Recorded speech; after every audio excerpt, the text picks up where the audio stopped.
Bhagavate Vasudevaya. Om Namo Bhagavate Vasudevaya. So, dear devotees, we are reading Srimad Bhagavatam 1.9.29. We'll start with the 29th verse and we'll read till the 32nd. Итак, дорогие преданные, мы продолжаем читать Шримад Бхагаватам 1.9.29. Мы начнем сегодня с 29 стиха и будем продолжать читать до 32 стиха. Dharmam pravadatastasya sakala pratipashtita yo yoginas chandam rityor vanchitas tuttarayanaha. While Bhishmadeva was describing occupational duties, the sun's course ran into the northern hemisphere. This period is desired by mystics who die at their will. Tadopasamritya gira sahasranir vimukta sangamana adi purushe Krishne lasat pitapate chaturbhuje purastite militadrik vyadharayat.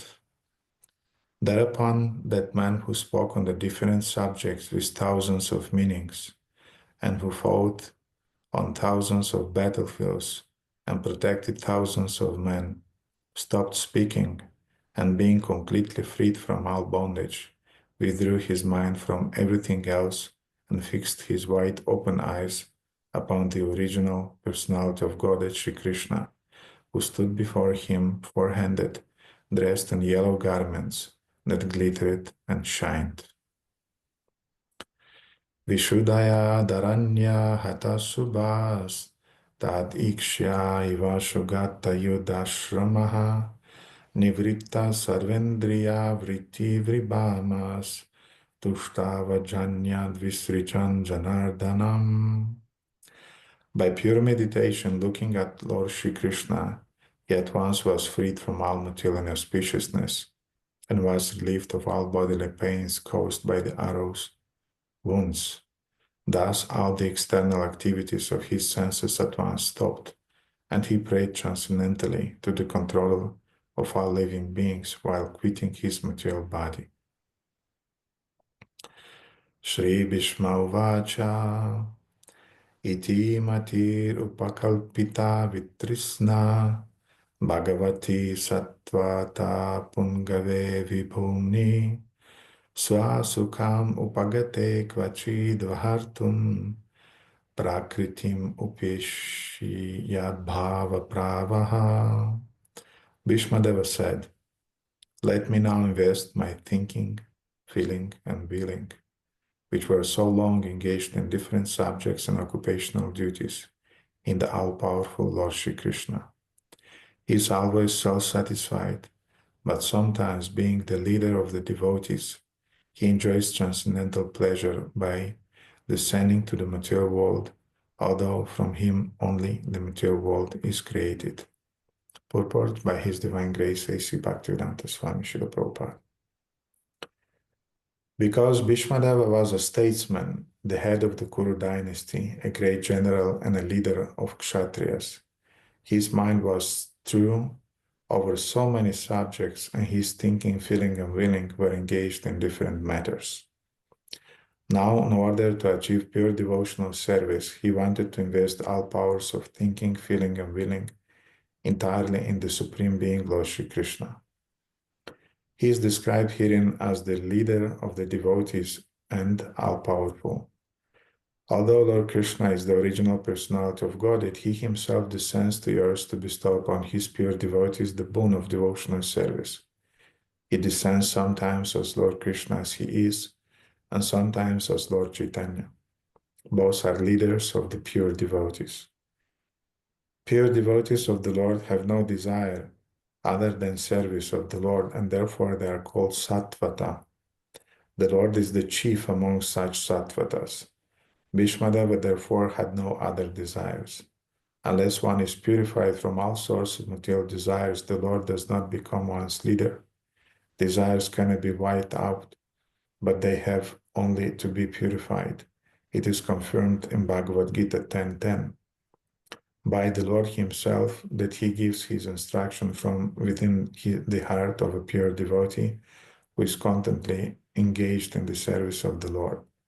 Such instruction is given not for any material purpose, but only for going back home, back to God. For the ordinary man who wants to lord it over material nature, the Lord only sanctions and becomes a witness of activities, but he never gives the non-devotee instructions for going back home, back to God. That is the difference in dealings by the Lord with different living beings, both the devotee and non-devotee. He is leader of all the living beings, as the king of the state rules both the prisoners and the free citizens. But his dealings are different in terms of devotees and non-devotee. Non-devotees never care to take any instruction from the Lord, and therefore the Lord is silent in their case, although he witnesses all of their activities and awards them necessarily results, good or bad. The devotees are above this material goodness and badness. They are progressive on the path of transcendence, and therefore they have no desire for anything material. The devotee also knows Shri Krishna as the original Narayana, because Lord Shri Krishna by his plenary portion appears as the Karanada Kashaya Vishnu, the original source of all material creation. The Lord also desires the association of his pure devotees, and for them only the Lord descends to the earth and enlivens them. The Lord appears out of his own will. He is not forced by the conditions of material nature. He is therefore described here as the Vibhu or the Almighty, for he is never conditioned by the laws of material nature.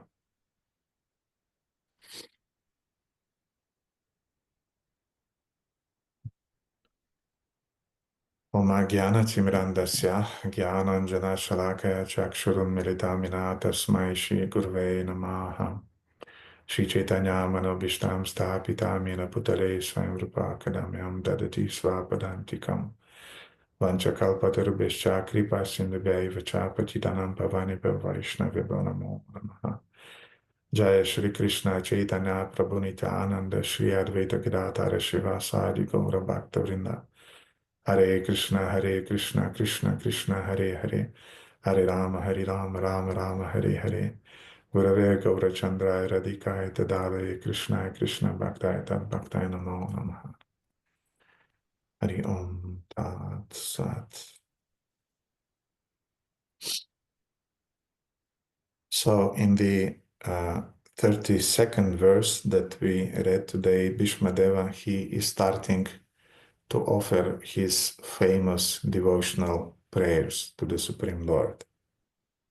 Итак, в 32 стихе, который мы сейчас с вами прочитали, Бхишма предлагает свое чистое преданное поклонение Верховному Господу.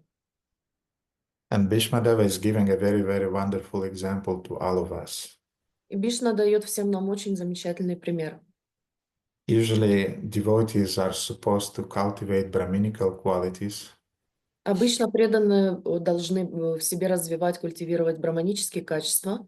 But often we can end up being a member of ISKCON in a leadership position. Но иногда все заканчивается тем, что мы занимаем места руководящие в ИСККОН. Mm-hmm.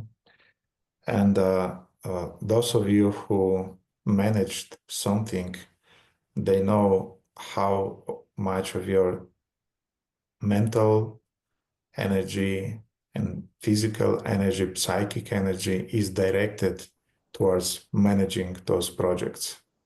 И те из вас, кто оказался в таком положении, вы знаете, сколько ментальной, психической, эмоциональной энергии вкладываете вы в это положение или в любые проекты, которые начинаете.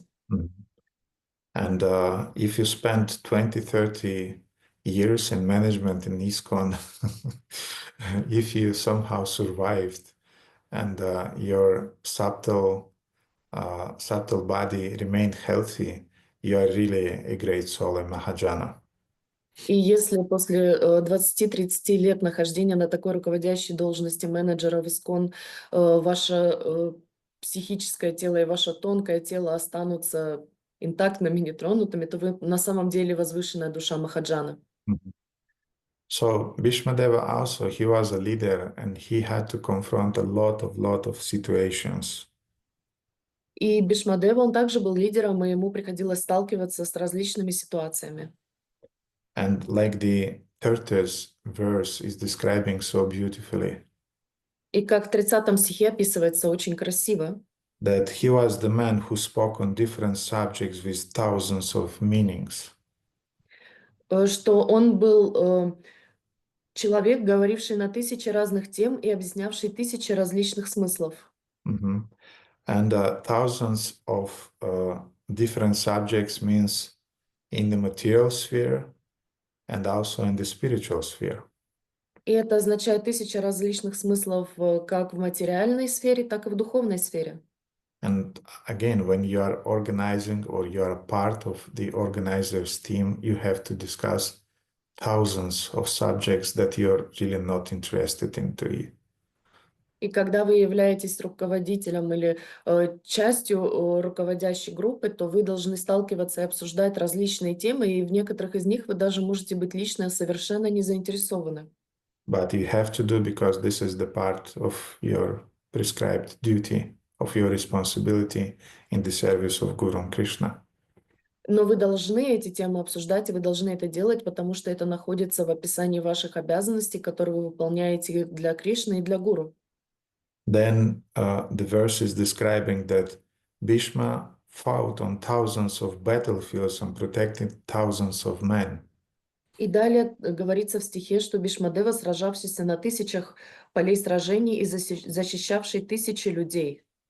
And again, as a leader, as a manager, as a part of a team of organizers in our movement, you know how many battles you have to fight, and you have to fight them simultaneously often.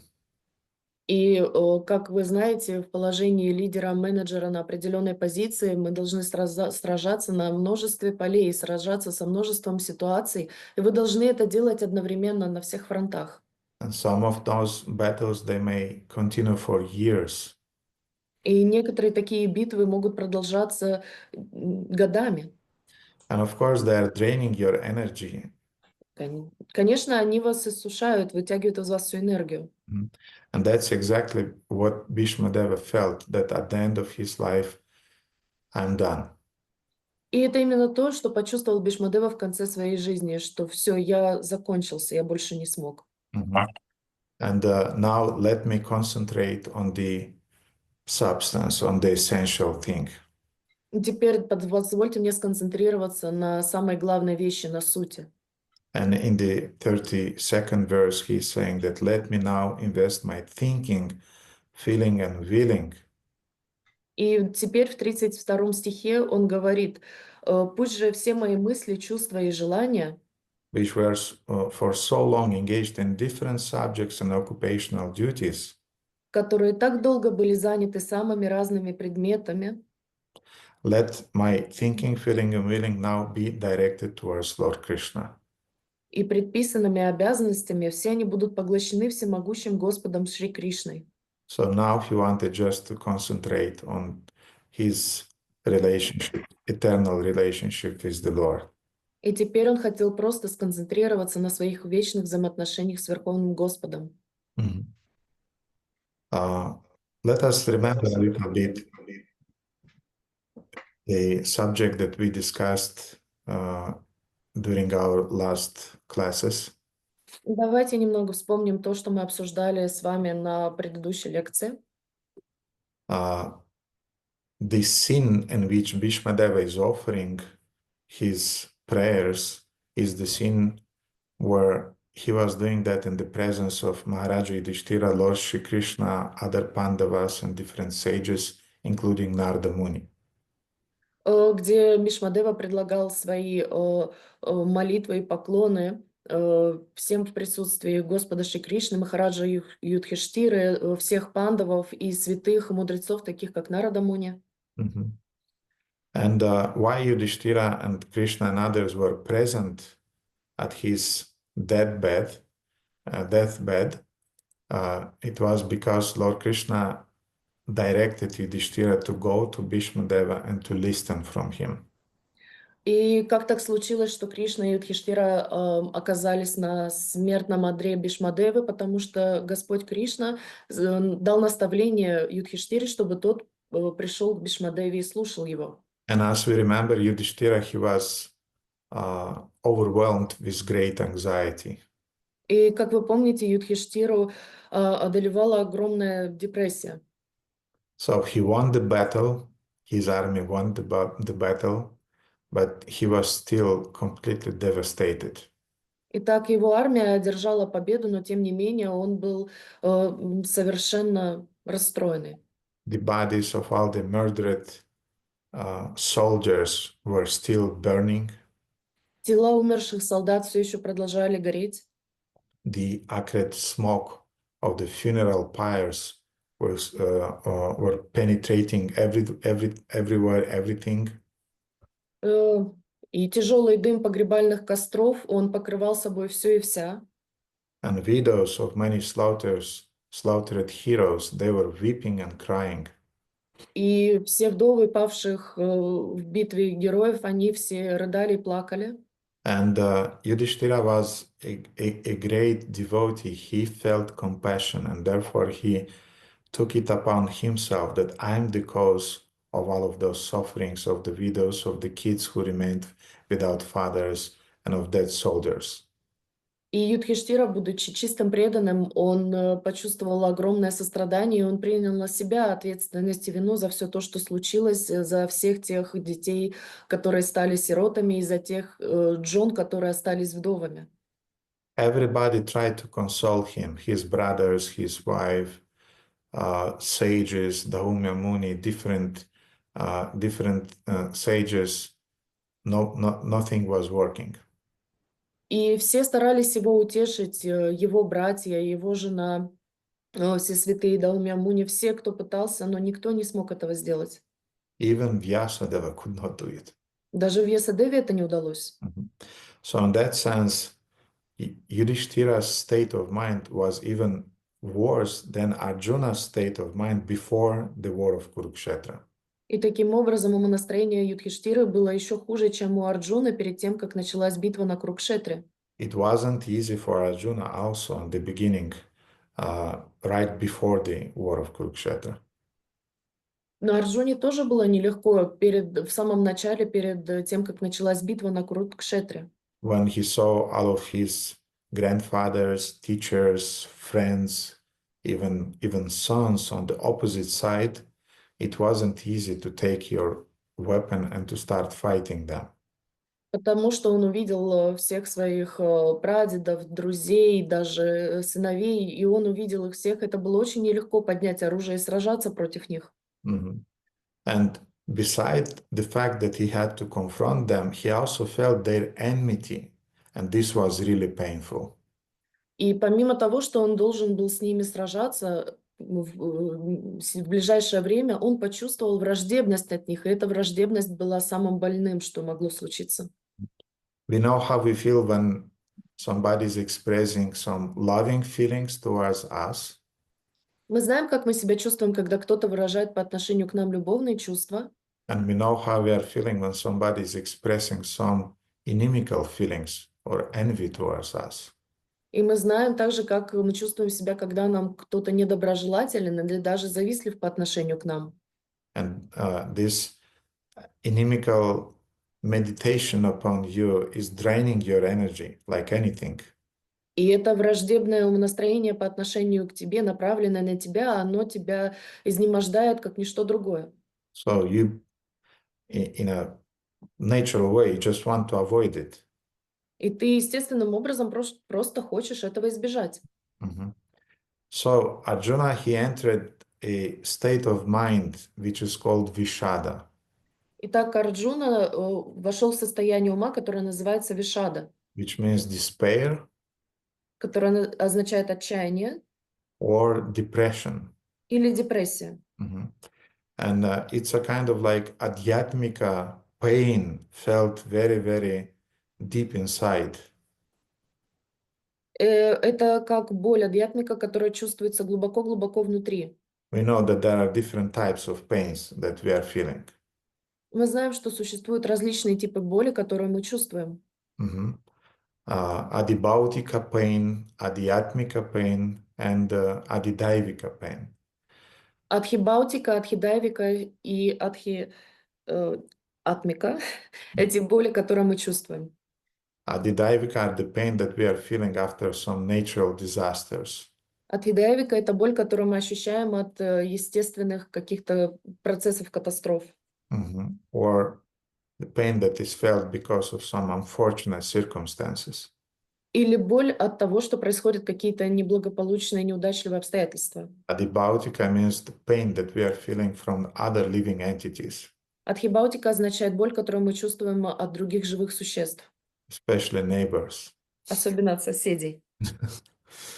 And adhyatmika means the pain that we are feeling from our bodies and especially from our minds. Адхиатмика означает боль, которую мы чувствуем от своих тел и от своей души. And one of the most prominent emotion that we are feeling inside is the emotion of fear or anxiety. И самое сильное чувство, которое нас беспокоит, происходит от внутреннего чувства страха или беспокойства. What will be next? Что будет дальше? How things will be arranged? Как вещи произойдут? I cannot control them. Я не могу их контролировать. What if they will fall in a kind of completely inauspicious way for me? Что, если они обернутся для меня самым неблагоприятным образом? So as a result of this Vishada state of mind, even the limbs of Arjuna's body were quivering. И так из-за этого состояния ума Вишада, которое было у Арджуна, даже его конечности тряслись. I'm sure if a professional psychologist will read those descriptions, he'll put a diagnosis on Arjuna that he definitely was in a kind of deep depression. Я думаю, если профессиональные психологи прочитают описание Арджуны, которое у него было в тот момент, они наверняка поставят ему диагноз депрессия. Because his mouth was drying up. Потому что его рот иссыхал. Hair was standing on end. Волосы стояли дыбом. His skin was burning. Его кожа горела. And his Gandiva bow fell out of his hand. He could not even lift the Gandiva bow. И его лук Гандива, он упал на землю. Он даже не был в состоянии удерживать в руке свой лук. So Bhagavad Gita is giving just a few hints about the state of mind in which Arjuna was. И поэтому Бхагавад-гита дает нам всего лишь несколько намеков на то, какое состояние ума было у Арджуны. And being in anxiety, Arjuna felt exactly what will this war lead to in the future. И будучи в состоянии этого глубокого беспокойства, Арджуна увидел, к чему конкретно приведет эта война. And Arjuna said, I don't want to battle with or counterattack those who are worthy of my worship, meaning Bhishmadeva, first of all. И тогда Арджуна сказал, что я не хочу воевать или противостоять тем, кто достоин моего поклонения, и он имел в виду также Бхишмадеву.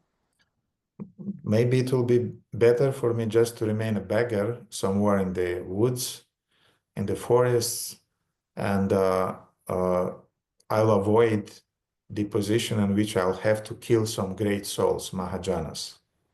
И он сказал, что, возможно, мне лучше быть попрошайкой где-нибудь в лесах, чем принимать на себя какие-либо обязательства, которые меня обязуют лишать жизни таких возвышенных душ Махаджан. And they're my superiors. I have to obey them. Они выше меня находятся, я должен их слушаться. And if they will be killed, then everything we enjoy will be tainted by their blood. И тогда все, чем мы будем наслаждаться, будет запятнано их кровью. So that was the intuitive feelings of Arjuna that he had before the battlefield, and right after the battlefield, this was really confirmed. И вот такие были, так интуитивно почувствовал Арджуна, что будет еще до битвы, он это прочувствовал, а в конце битвы все это так и произошло, его слова подтвердились. And that's exactly what Yudhishthira felt, and the feeling was doubled. Why? Because he was the king. He was the really responsible man. И в конце битвы Юдхиштира почувствовал все то же самое, но в двойном размере. Почему? Потому что он был царем, и на царе лежит вся ответственность с технической точки зрения. Now, Yudhishthira, he was the personification of dharma. Итак, Юдхиштира был олицетворением дхармы. Mhm. And Yudhishthira, he ended up in a state of mind when he was totally confused about dharma. И Юдхиштира пришел к тому состоянию, что он вообще не понимал, что означает дхарма. Mhm. So you can imagine, I mean, he's the, because technically he is the personification of Dharmaraj, the personification of Yamaraja. And he just don't understand now what a mess we have done here from the point of Dharma. I don't really understand what's happening. Итак, вы можете себе представить, что он, будучи олицетворением Дхармараджа, то есть Ямараджа, даже он, будучи таким олицетворением, глядя на все то, что произошло, недоумевал, что же мы здесь натворили и как это все происходит с точки зрения Дхармы. Now we can ask the question why Yudhishthira did not address Krishna. И теперь мы можем задаться вопросом, почему Юдхиштира не спросил Кришну?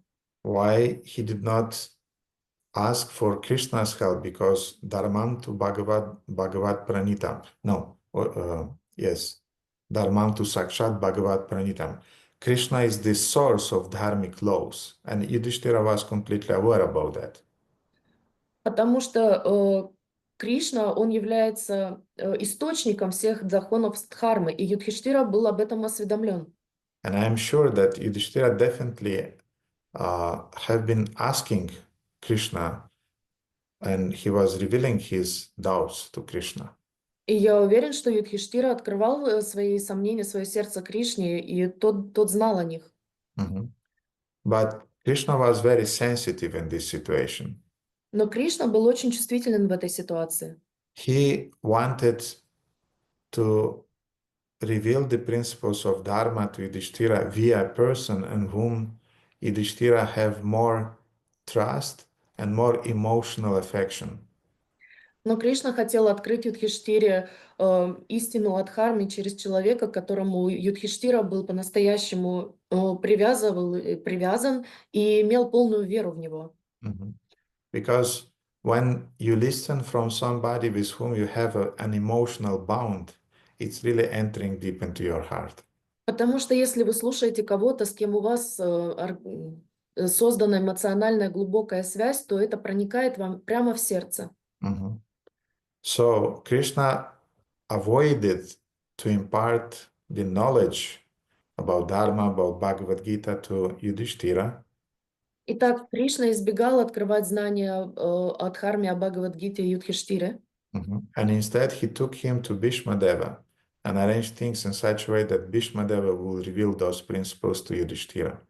Вместо этого он привел его к Бхишмадеве и организовал все таким образом, чтобы эта истина открылась Юдхиштире через Бхишмадеву. And as we read today, again, that thereupon that man who spoke on different subjects with thousands of meanings, И как мы сегодня с вами уже читали, что и тогда этот человек, говоривший на 1000 разных тем, Bhishmadeva really spoke different teachings that he offered to Yudhishthira and also to the sages that were there.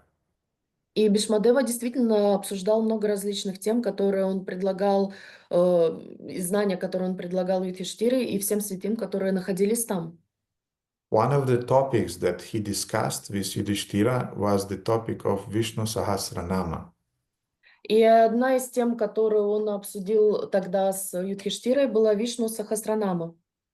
And Vishnu Sahasranama contains a list of thousands of names of Lord Vishnu. И Вишну Сахасранама имеет список тысячи имен Кришны. And technically, Vishnu Sahasranama is considered to be the second most important message of Mahabharata after Bhagavad Gita. И Вишну Сахасранама является вторым по значению объяснением после Бхагавад-гиты, исключая Махабхарату, не считая Махабхарату. Srila Prabhupada did not comment on it, И Шрила Прабхупада это не прокомментировал.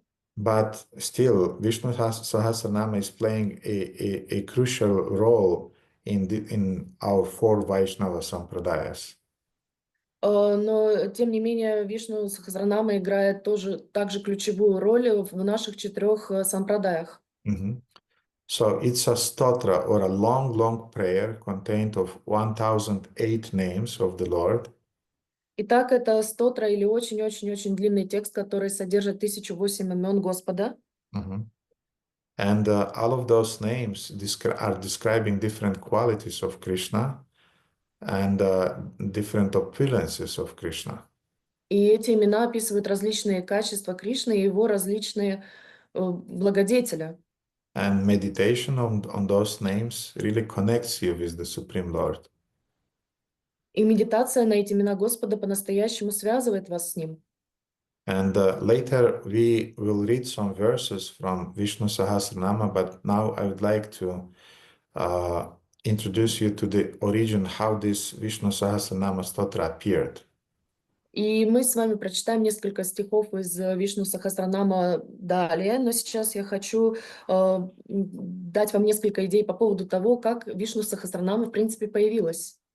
So on the 10th day of the battlefield of Kurukshetra, Итак, на 10-й день битвы на Курукшетре things were really bad for Pandavas. все было очень плохо для пандавов. A lot of their soldiers were just destroyed, and they fought very intensely, but yet could not win. Множество их солдатов было убито, и они чувствовали всю интенсивность происходящего, но что они не могут победить. Then Krishna had to arrange a trick. И тогда Кришна должен был сделать уловку, применить уловку. And he advised the Pandavas to put in front of their battle chariots, to put a person by the name Shikandi. И тогда Кришна применил хитрость, он сказал пандавам, что нужно поставить колесницу перед их армией с человеком по имени Шиканди. Mhm. He had to be put as the head of their troops and right in the front. Он должен был быть поставлен во главе их войсков слева и справа. And then it will be easier for you to fight for a И, certain reason. и тогда вам будет легче сражаться для какой-то определенной цели. Why? Because you remember last Friday I spoke a little bit about the princess Amba. Почему? Потому что вы помните, в прошлую пятницу я вам рассказывала про принцессу Амба. So Shikandi, in his past life, he was exactly that princess Amba. И Шиканди в прошлой жизни он был как раз той принцессой Амбой, Mhm. The elderly daughter of the king of Kashi. старшей дочерью царя Каши. So Amba, along with Ambika and Ambalika, she was forcibly taken away from the Swayamvara competition in which Bhishmadeva won. И Амба вместе со своими сестрами Амбика и Амбалика были похищены насильно со Сваямвары, где Бхишмадева победил. And the Bhishmadeva presented those three sisters in marriage to Vichitravirya, who was the crown prince of Hastinapur at that time. И Бхишмадева представил этих 3 сестер Вичитравирья, который был наследником правящего трона в то время. Mhm. And Amba first told to Bhishma that she is already in love with the king Shalva. И Амба сказала Бхишмадеве, что она уже влюблена в царя Шалву. And she is not ready to be married by somebody else by force. И она не готова выходить замуж за кого-либо насильно. So Bhishma gave a concession and he said, okay, then you can go back to Shalva, no problem. И тогда Бишма принял решение и сказал ей: хорошо, тогда ты можешь идти обратно к Шалве без проблем. But Shalva, he tried to fight with Bhishmadeva during that Swayamvara, and he lost the battle. Но Шалва попытался одолеть Бишмадеву на той Сваямбаре, и он проиграл. So he was humiliated. Поэтому он был унижен. Therefore, when Bhishmadeva sent Amba back to him, it was another gesture of humiliation towards him. And he said to her, get out of here, I don't want to see you.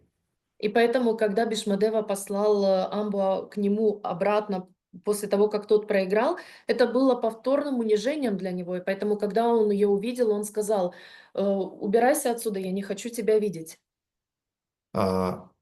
So there was another reminder, please don't write messages during the class, okay? This is my humble request. Don't do that because it's difficult to concentrate when these messages are popping out. Don't pay obeisances, don't say Hare Krishna, don't say that I'm going out of the conference. Please don't do it. And Baldeva, I think you'll have to write a message about that to remind devotees before each conference that we have. Дорогие преданные, я сердечно вас прошу, пожалуйста, больше не пишите в чат, не пишите тут в общий чат, потому что это очень сильно отвлекает, когда эти сообщения появляются во время лекции, и не нужно свои поклоны предлагать, не нужно писать Хари Кришна, не нужно писать, что вот я сейчас ухожу с лекции. И, Баладева, я думаю, что тебе нужно будет сделать объявление, и перед каждой лекцией, которая у нас будет, тебе нужно будет напоминать преданным об этом. So Amba returned to Bhishma and said, well, then perhaps I should marry you because I like you. И тогда Амба вернулась к Бишмадеве и сказала: ну, тогда, возможно, мне нужно выйти замуж за тебя, потому что ты мне нравишься. Because not Vichitravirya won me, but you won me. Therefore, you are my master, and I want to surrender to you. Потому что ты выиграл меня, а не Вичитравирия, поэтому ты являешься моим господином, и я хочу служить тебе.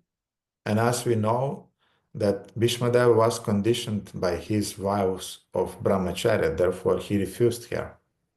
И как мы помним, на Бишмадеве были обязательства его клятве о брахмачаре, поэтому он ей отказал. So now Amba felt humiliated by all of this overwhelming situation. И теперь Амба почувствовал себя униженной из-за всей этой ошеломляющей ситуации. And then, furious by her humiliation, she tried to convince some other kings to start a war against Bhishmadeva. И поэтому, будучи разгневанной своим унижением, она начала подстрекать различных царей на то, чтобы они начали войну с Бишмадевой. When a woman is angry, this is really heavy. Когда женщина разгневана, это по-настоящему страшно. So she wanted to engage other kings to fight for her and in order to force Bhishmadeva to marry her. И она хотела, чтобы другие цари сражались с Бишмадевой для того, чтобы заставить его жениться на ней. She arranged some negotiations, nothing worked because there were any sane king who would agree to fight with Bhishmadeva, who is Devavrata. I mean, he is a celestial person with celestial weapons. No, thank you very much, but sorry. И она попыталась как-то договориться с другими царями для того, чтобы это произошло, но ни один царь в здравом уме, зная, что Бишмадева является Девавратой, то есть он был небесным воином, у него было небесное оружие и небесные качества, поэтому никто не хотел с ним сражаться, они говорили: нет, я не буду этого делать. So Amba finally, she approached the spiritual master of Bhishmadeva. She approached Lord Parashurama and she explained to him her situation, and Parashurama felt compassion towards Amba. И тогда Амба обратилась к духовному учителю Бишмадевы, Парашурама, и Парашурама почувствовал сострадание по отношению к ней. And Parashurama instructed Bhishmadeva that he should get married. И Парашурама дал наставление Бишмадеве, что тот должен жениться. But again, Bhishmadeva had to follow his vow of integrity. Но опять же, Бхишмадева должен был следовать своей клятве целостности. And he refused Parashurama. И он отказал Парашураме. In the beginning, in a very humble way. Сначала очень смиренно. But then when Parashurama was pushing and pushing and pushing, Bhishmadeva had to refuse in a very, very harsh way. Но когда Парашурама продолжал и продолжал настаивать, Бхишмадеве пришлось отказать довольно грубым образом. And at some point, Parashurama said that, you remember that I killed 21 times the different generations of Kshatriyas already. И тогда Парашурама сказал: стоит ли мне тебе напоминать, что я уже 21 раз вырезал поколение целой династии кшатриев? And I did not just kill them, I decapitated them with my axe. И я не просто убил их, я их обезглавил своим топором. And Bhishmadeva then boldly said to that, yes, I know about that, but the reason why you were successful was because I wasn't born at that time. И Бхишмадева тогда сказал ему: да, ты преуспел в этом, но только лишь по той причине, что я еще не был рожден в то время. So a very fearful fight started between them. И тогда очень яростная битва началась между ними. And it took many days for them to fight. И это заняло у них много дней, их битва. And at some point, Parashurama just heard a voice from the sky that was telling that you'll not be able to win in this fight with Bhishmadeva because he's a celestial being. Forget it. Just leave it like that. И тогда он в какой-то момент просто услышал голос небес, что Бхишмадева является небесным существом. Ты все равно его не одолеешь, поэтому лучше тебе оставить все как есть. So Parashurama, he got pacified, but he was so satisfied by the fighting skills of Bhishmadeva that he blessed him. И поэтому Парашурама был успокоен и очень удовлетворен, и в то же время он был очень удовлетворен воинскими способностями Бхишмадевы, поэтому он дал ему свое благословение. And he said, sure, you can keep your vows. И он сказал: да, ты можешь сохранить свою клятву. So Amba was completely disappointed. А Амба была полностью разочарована. And she decided to appeal to the last resort.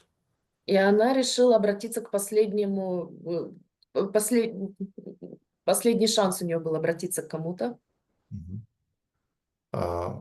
Any idea what was the last solution, absolute final solution, last resort that she could appeal to in order to fix that situation? У кого-нибудь есть мысли, каким было ее последним прибежищем, последней возможностью обратиться в ее ситуации для того, чтобы решить эту проблему?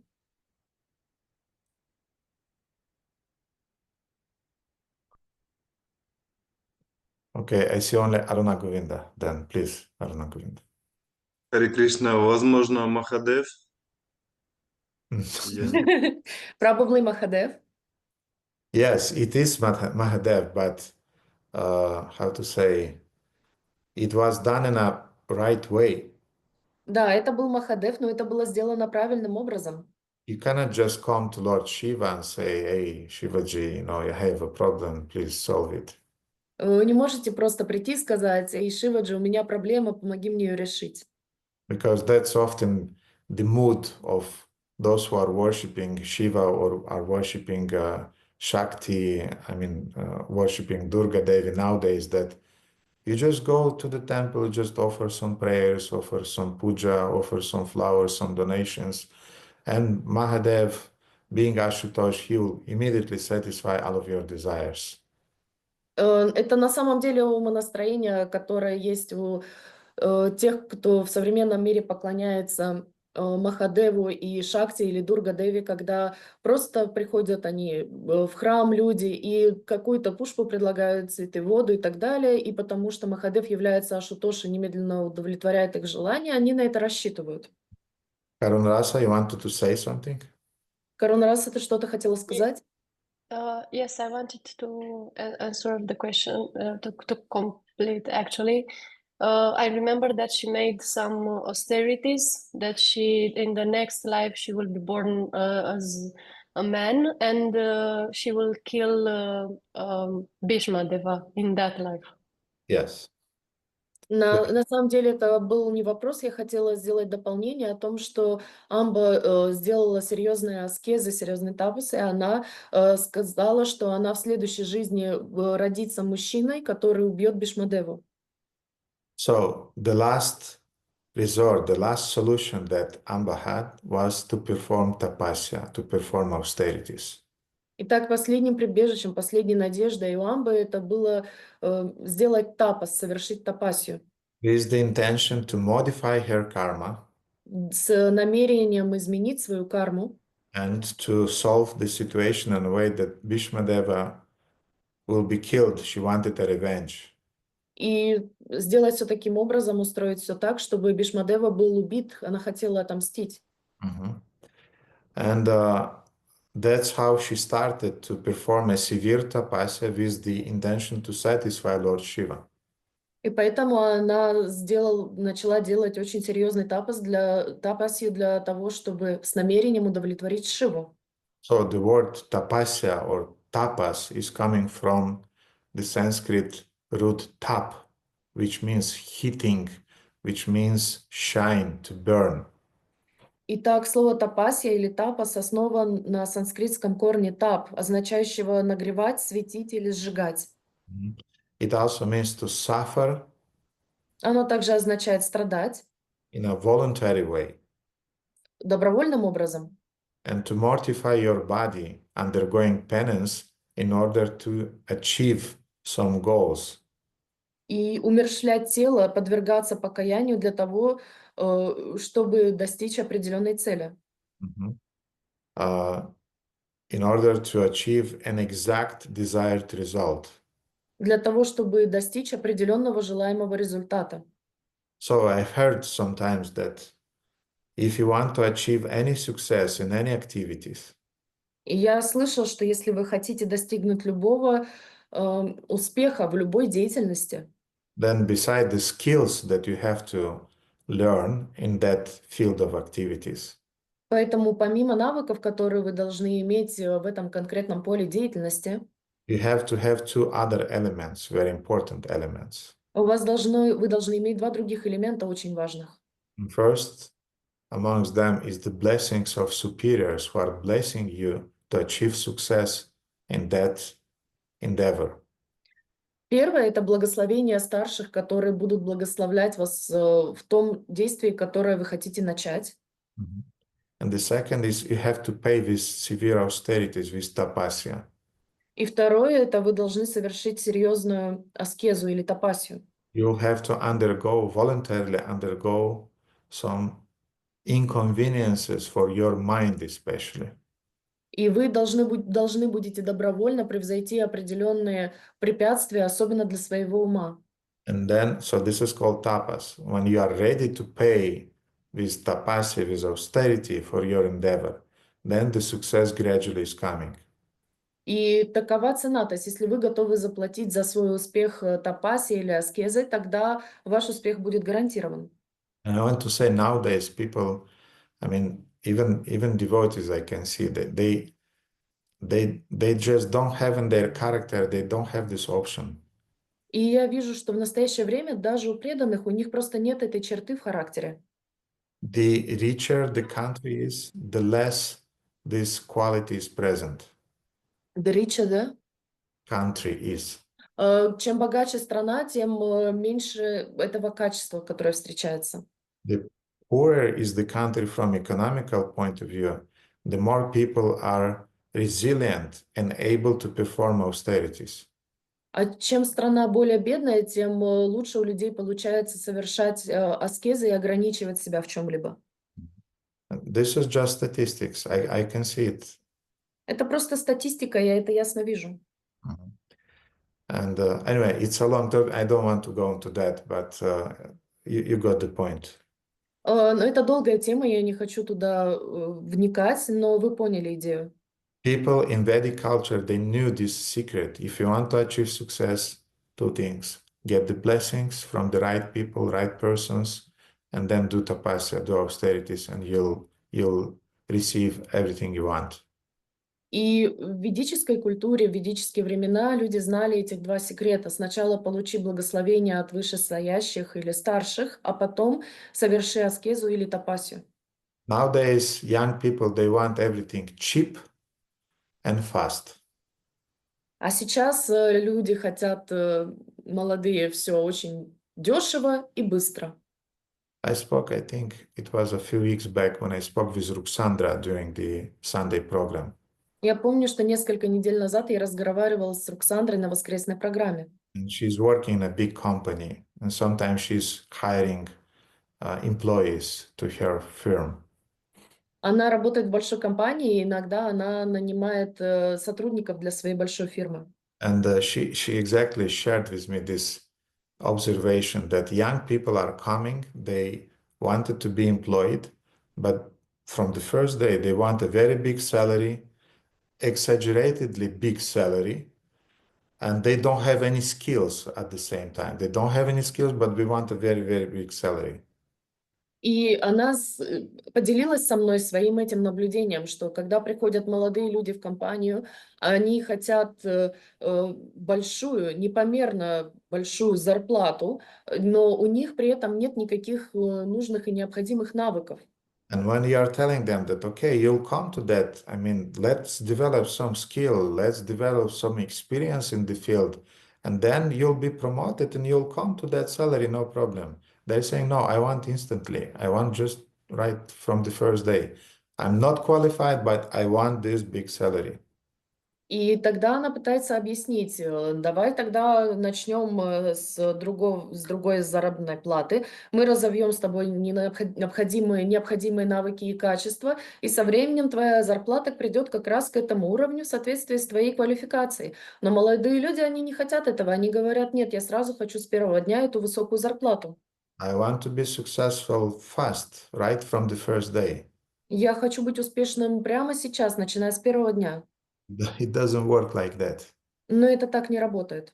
Success is built up by the austerities you invest, by the tolerance, by the developing of skills, by cooperation with other skillful people in that field.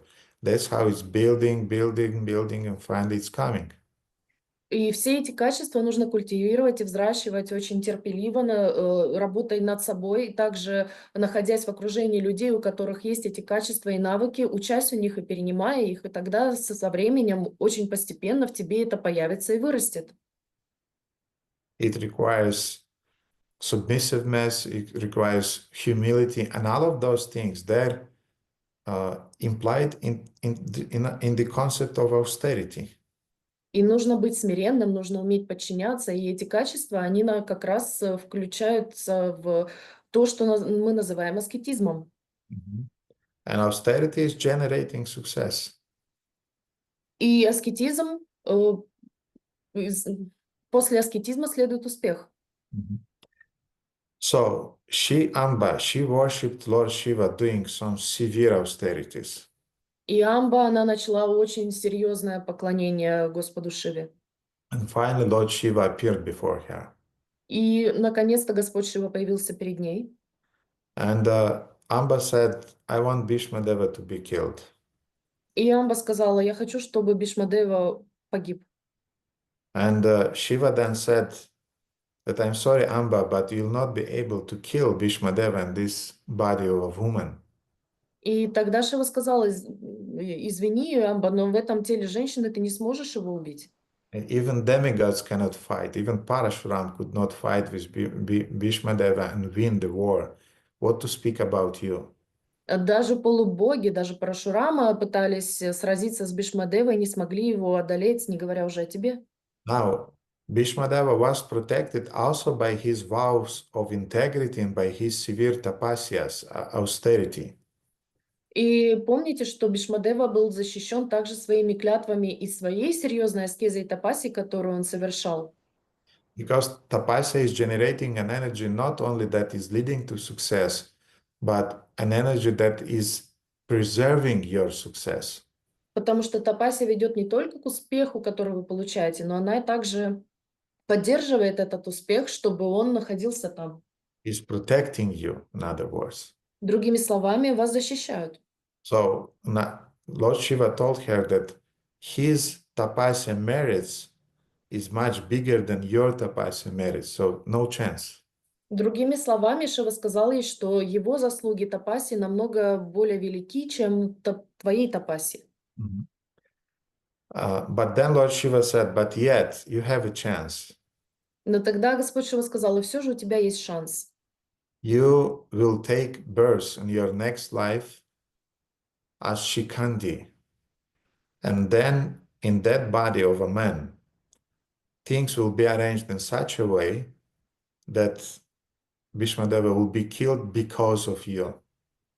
Но ты можешь в следующей жизни родиться в теле мужчины по имени Шиканди, и тогда у тебя будет шанс у того, что Бхишмадева умрет из-за тебя.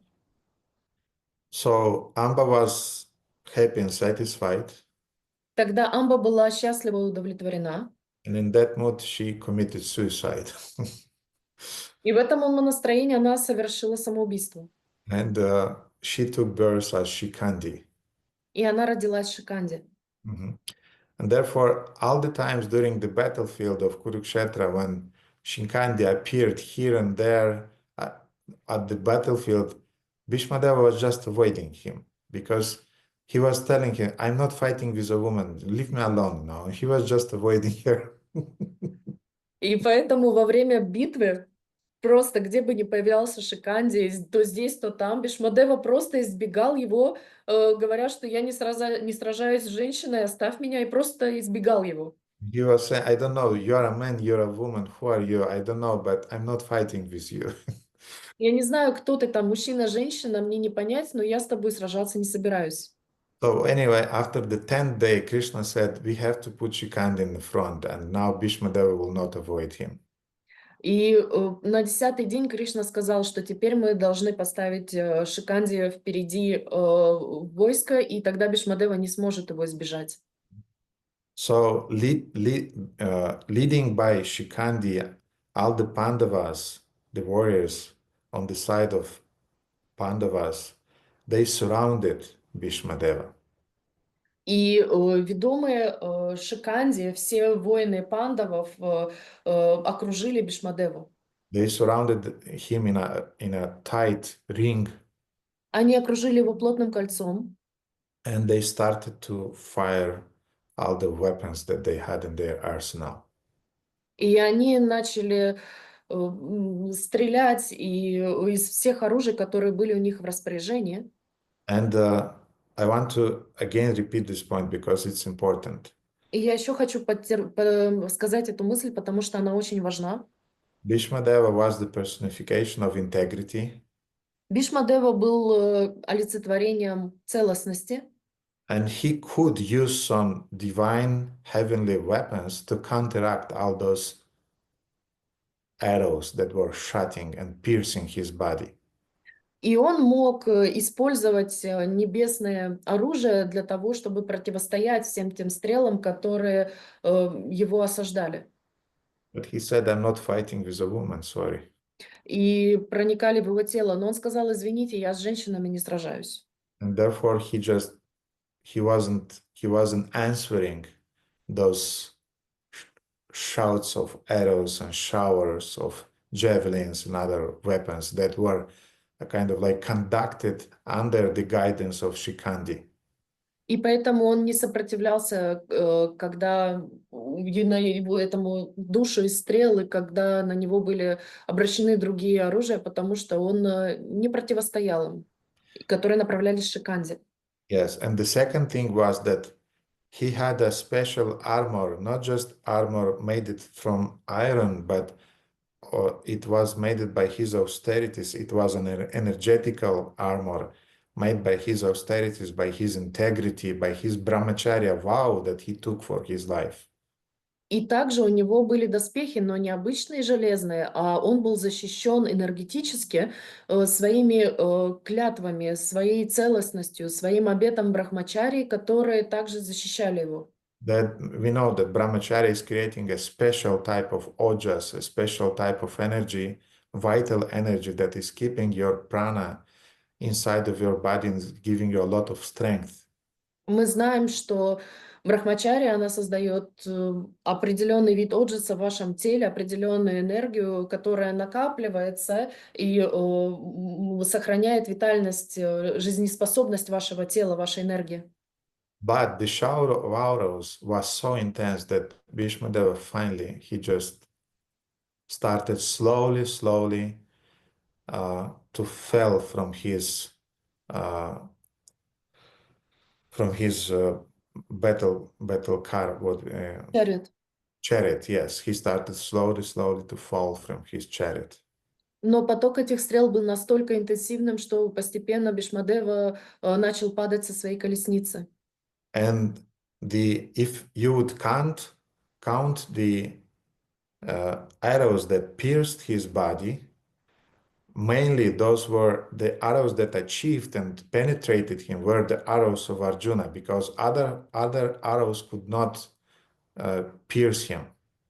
И если бы вы посчитали эти стрелы, то вы бы поняли, что все стрелы, которые попали в его тело, были стрелами Арджуны, потому что стрелы других людей не могли проникнуть через его защиту. Behind Arjuna was Krishna, don't forget that. А за Арджуной стоял Кришна, давайте не будем об этом забывать. So Krishna already had a plan for Bhishmadeva, that Bhishmadeva, enough is enough. You ruled for so many generations. Now it's your time to go. Therefore, I'm using Arjuna to pierce your body, and you're leaving this world. То есть это был план Кришны для Бхишмадевы, что он был правителем на протяжении многих поколений, но всему приходит конец, и тогда он использовал Арджуну для того, чтобы этот конец настал для Бхишмадевы.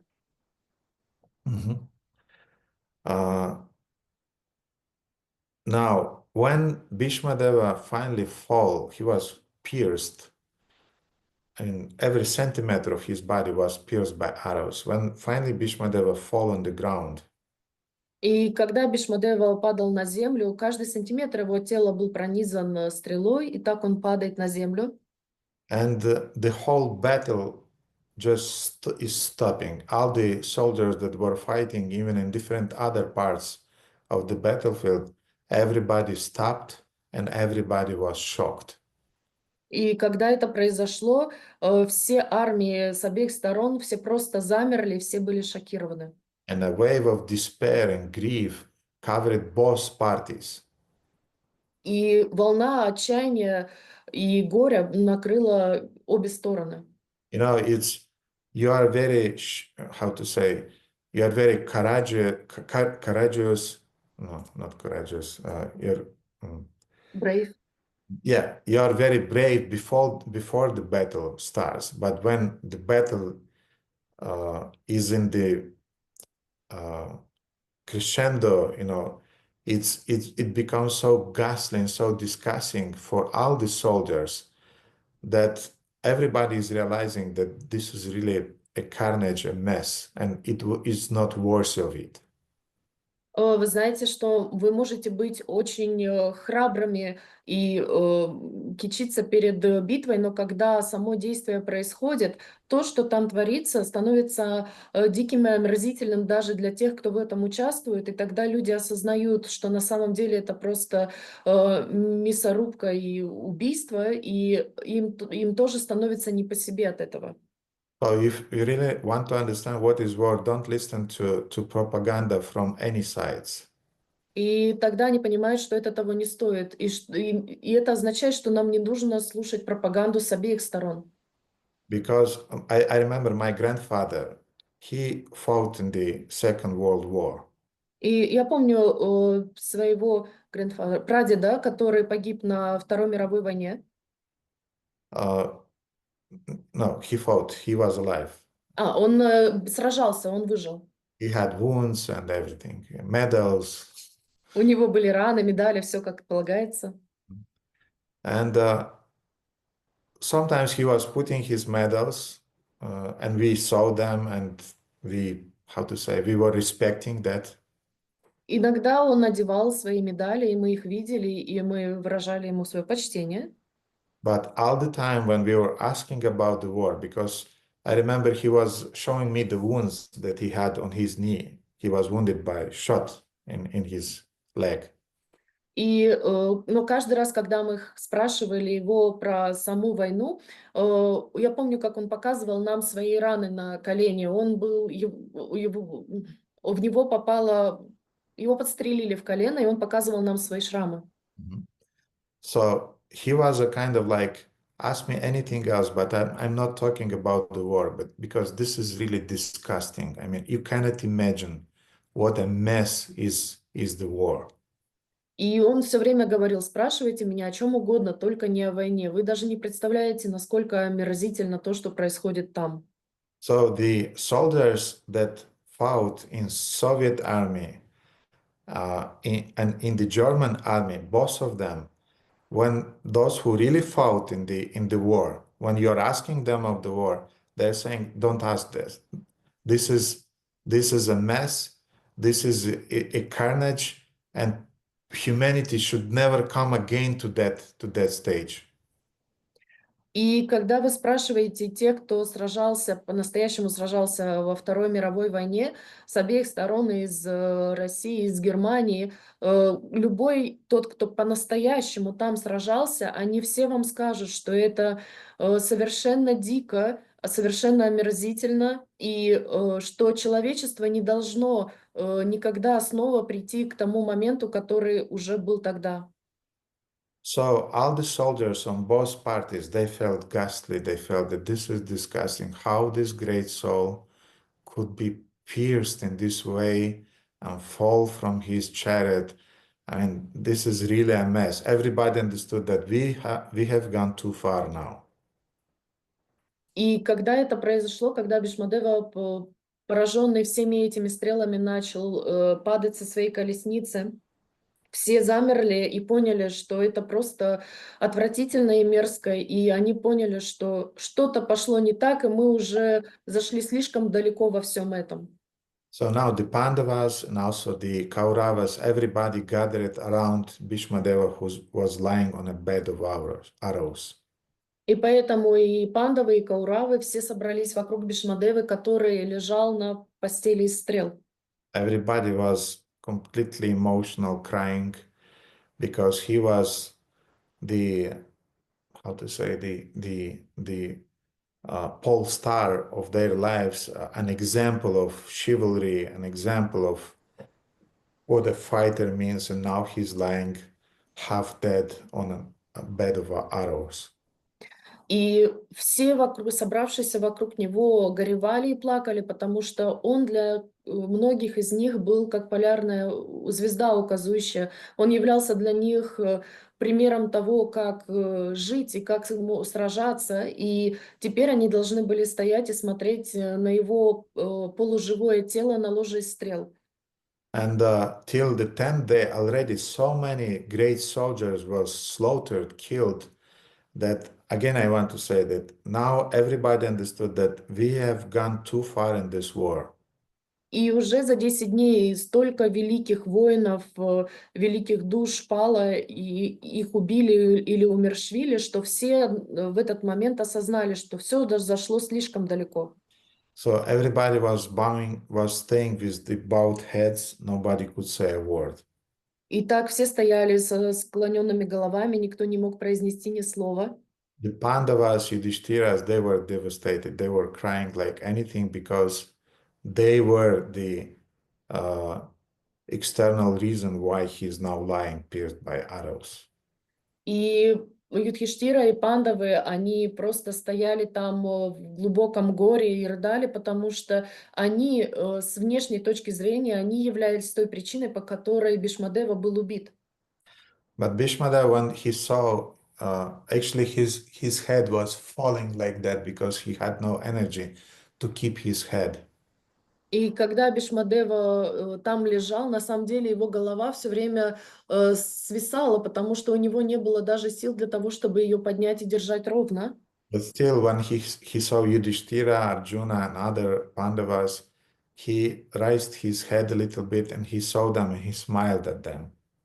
Но даже несмотря на это, когда пришел Юдхиштира и Пандавы, он немного приподнял свою голову, увидел их и улыбнулся им.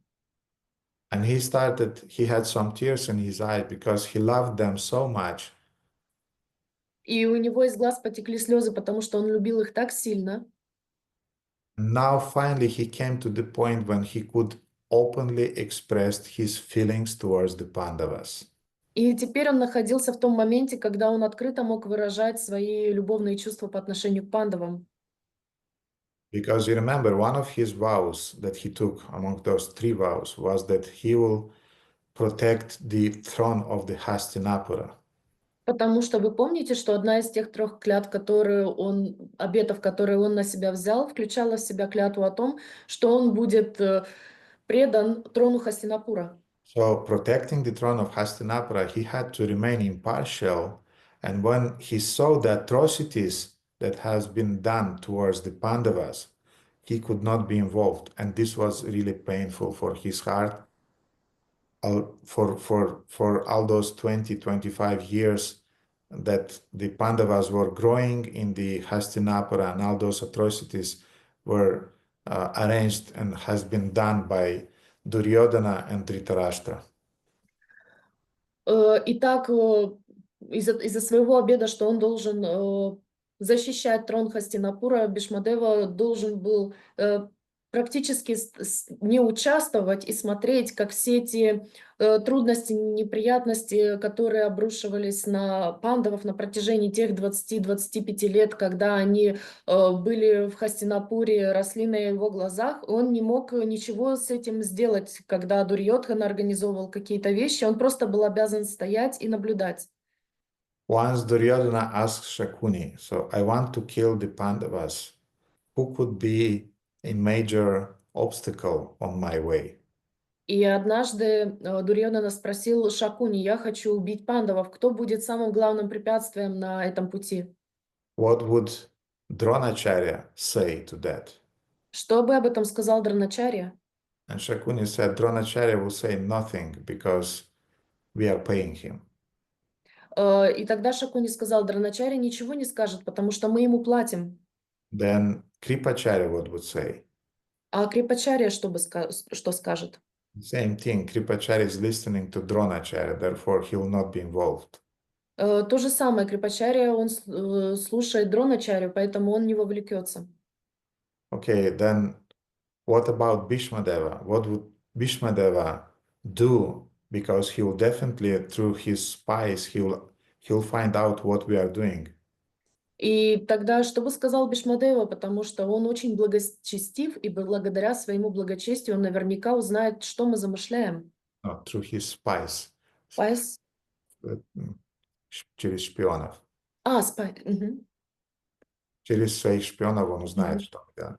And we know that Duryodhana tried to poison Bhima and he tried to burn them up alive. We know all those atrocities that Duryodhana was doing.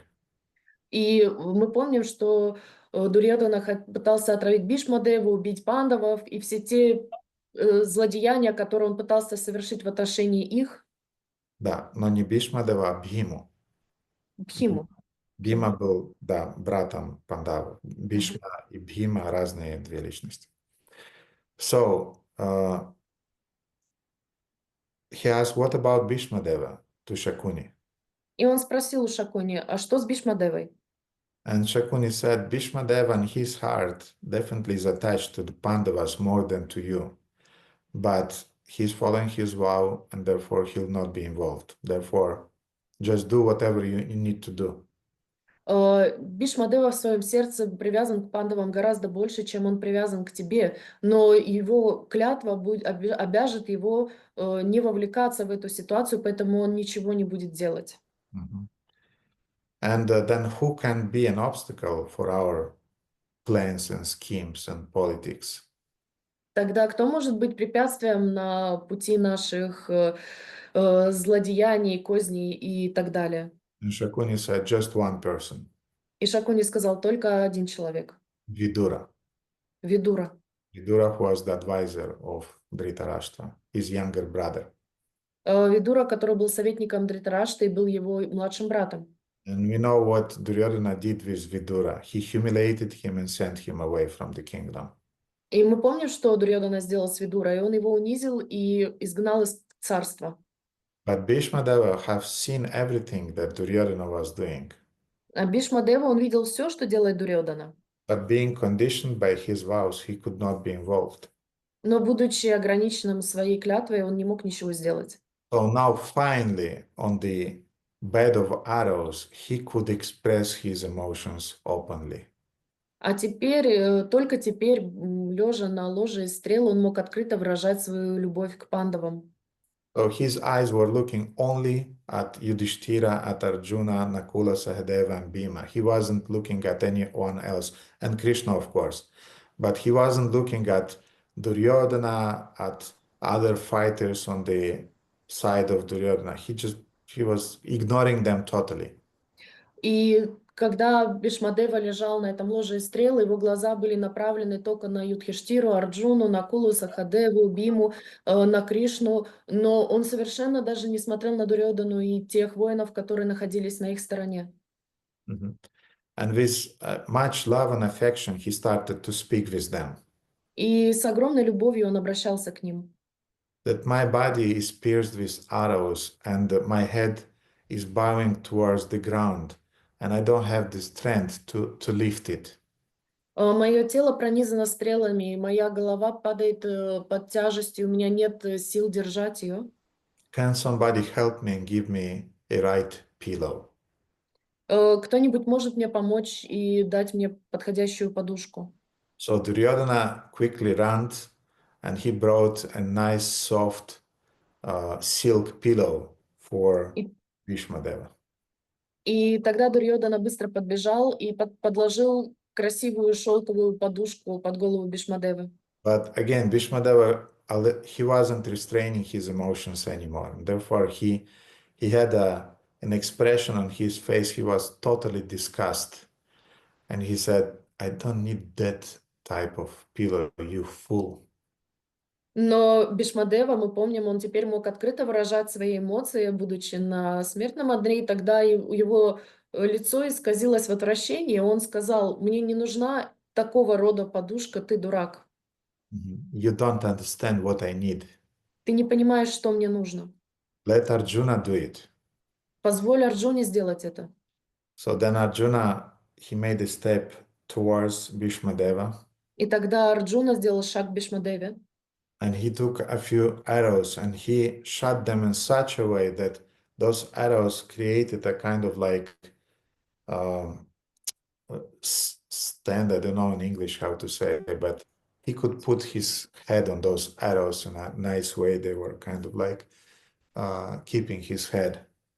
И тогда Арджуна стрелами сделал таким образом, что они создали как столб, на который он мог облокотить свою голову. Maybe you've seen those Indians, what are they called? Book stands, like a cross like that, made from wood. So Arjuna, he shot his arrows exactly like that, and then Bhishmadeva could put his head on it.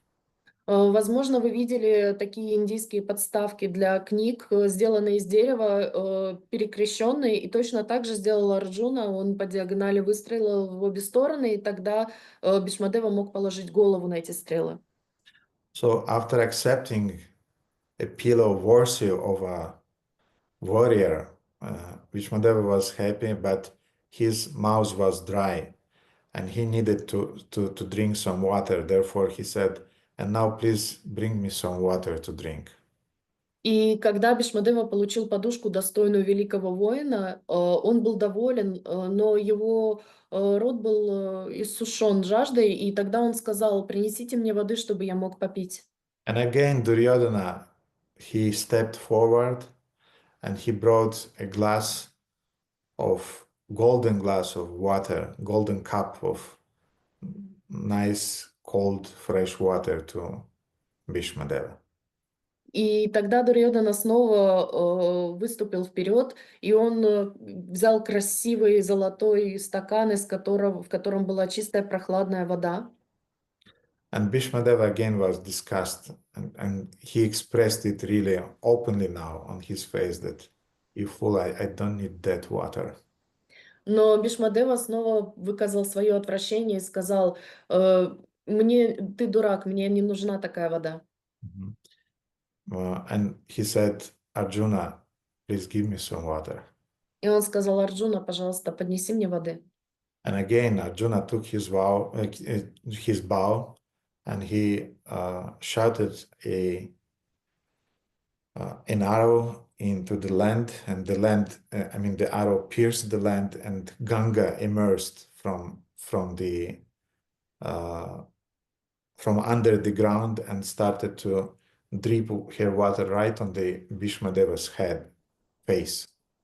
И тогда Арджуна, он выстрелил в землю, и из этой земли появилась сама Ганга Деви, и она вышла из земли таким образом, что она попадала в рот прямо Бхишмадеве.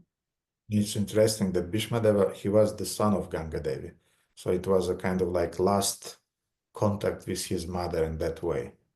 И интересно, что Бхишмадева, он был сыном Ганга Деви, и таким образом это был последний контакт с его матерью. So Bhishmadeva, he quenched his thirst, and then he addressed directly to Duryodhana. И тогда Бхишмадева утолил свою жажду и обратился напрямую к Дурьодане. That you fool, now is time you see me already almost dead, now is time for you to stop. Really now is the time for you to stop. А теперь, ты, дурак, послушай меня. Сейчас, когда ты видишь меня уже на смертном ложе, сейчас для тебя самое время остановиться. И теперь действительно ты должен прекратить все то, что ты делаешь. So make peace with the Pandavas and finish this war. Let Yudhishthira be the emperor and just finish this business because it's not worthy of it. Теперь ты должен заключить мир с пандавами, ты должен отдать трон Юдхиштире, чтобы он правил, и ты должен прекратить все это, потому что оно того не стоило. But we know that Duryodhana was very stubborn, and he just ignored Bhishmadeva's words, and right on the next day, the battle continued. Но мы помним, что Дурьодана был очень упрямым, и поэтому он не послушал слов Бхишмадевы, и на следующий день война продолжилась. And from that day, for Duryodhana, everything started to decline. И начиная с того дня для Дурьоданы все начало катиться вниз. Because on the following days, Dronacharya was killed. Потому что в последующие дни Дроначари убили, Then Karna, потом Карну, and finally Duryodhana himself. а потом и самого Дурьодану. So now we come again to the point of what's happening after the battlefield of Kurukshetra. Поэтому мы снова возвращаемся к тому моменту, что происходит после поля битвы на Курукшетве. When Yudhishthira was completely depressed. Когда Юдхиштира был в огромной депрессии. And they came again to the place where Bhishmadeva was lying. И они снова пришли к тому месту, где лежал Бхишмадева. Because Bhishmadeva had this boon to maintain his life, even if in spite of his body being completely destroyed by Arjuna's arrows, still he had that boon which is called Mrityu Ichha, the boon that allowed him to maintain his life and his body for so long as he wanted. И потому что мы помним, что у него было благословение, и несмотря на то, что он лежал на стрелах и был практически при смерти, благодаря этому благословению, которое он получил из-за своих обетов, он мог выбирать время смерти Мричу Ичха, и поэтому он еще был жив. Ичхамритю. Ичхамритю. Boon to control over the exact time of his death. Благословение контролировать точное время своей смерти. So for almost 6 months, Bhishmadeva remained alive. Поэтому на протяжении 6 месяцев Бхишмадева оставался живым. And he did that for 2 reasons. И он сделал это по 2 причинам. And now you can imagine that those 6 months Yudhishthira was completely depressed. И вы можете себе представить, что на протяжении этих 6 месяцев у Юдхиштира был просто в огромной депрессии. So Yudhishthira came to speak with Bhishmadeva already after 6 months, exactly in the last hours or days maybe of Bhishmadeva's life. И поэтому Юдхиштира пришел после этих 6 месяцев как раз в конце к Бхишмадеве, когда подходил конец его жизни. And he remained alive for 2 reasons. И он остался в живых по 2 причинам. First of all, he was waiting for an auspicious time to leave his body. Первое — это то, что он ожидал подходящего, благоприятного времени для того, чтобы оставить тело. And Krishna Kanta tried to find this description in the purport of Srimad Bhagavatam 1.9.29, and which Srila Prabhupada is writing in the Bhagavad Gita 8.24. 9.29. Page 9.29. Purpose. Yes, and in the Да, purport. да. Мгм.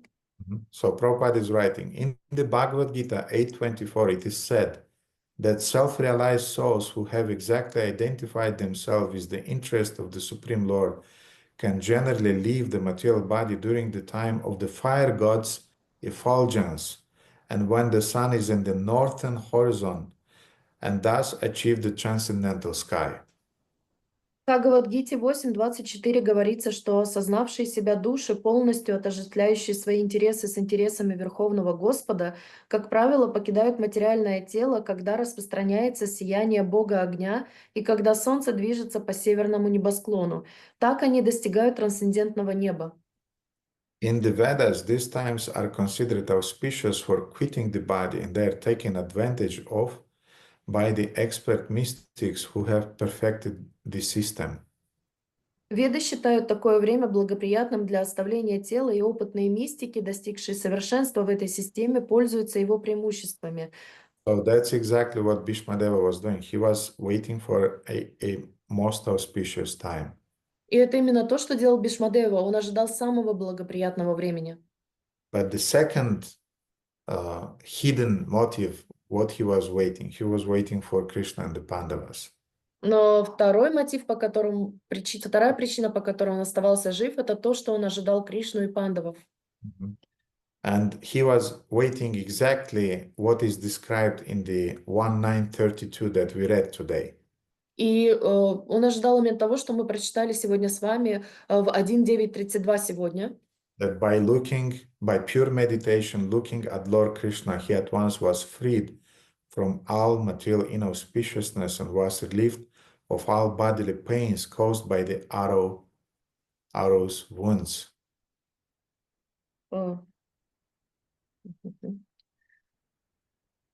Is not that text? 32? Да. 1.9.32?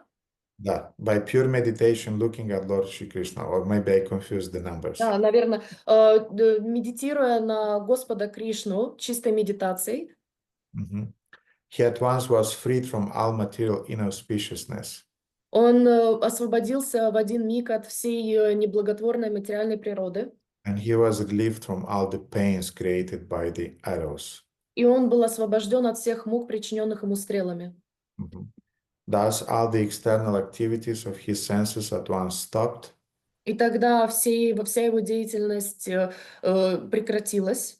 And he prayed transcendentally to the controller of all living beings while quitting his material body. И он молился Верховному Господу, источнику всех живых существ, пока он покидал свое материальное тело. So, but before offering those famous prayers that he offered right before passing away, Но перед тем, как он предложил эти знаменитые молитвы, до того, как он покинул свое тело, in the presence of Krishna, the 5 Pandavas, Draupadi, Bhishmadeva described the Vishnu Sahasranama Stotra.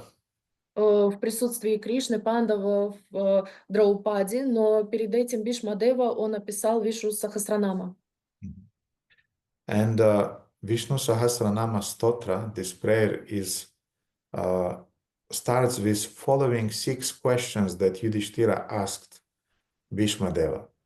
И Вишну Сахасранама Стотра начинается со следующих вопросов 6, которые Юдхиштира задал Бхишмадеве.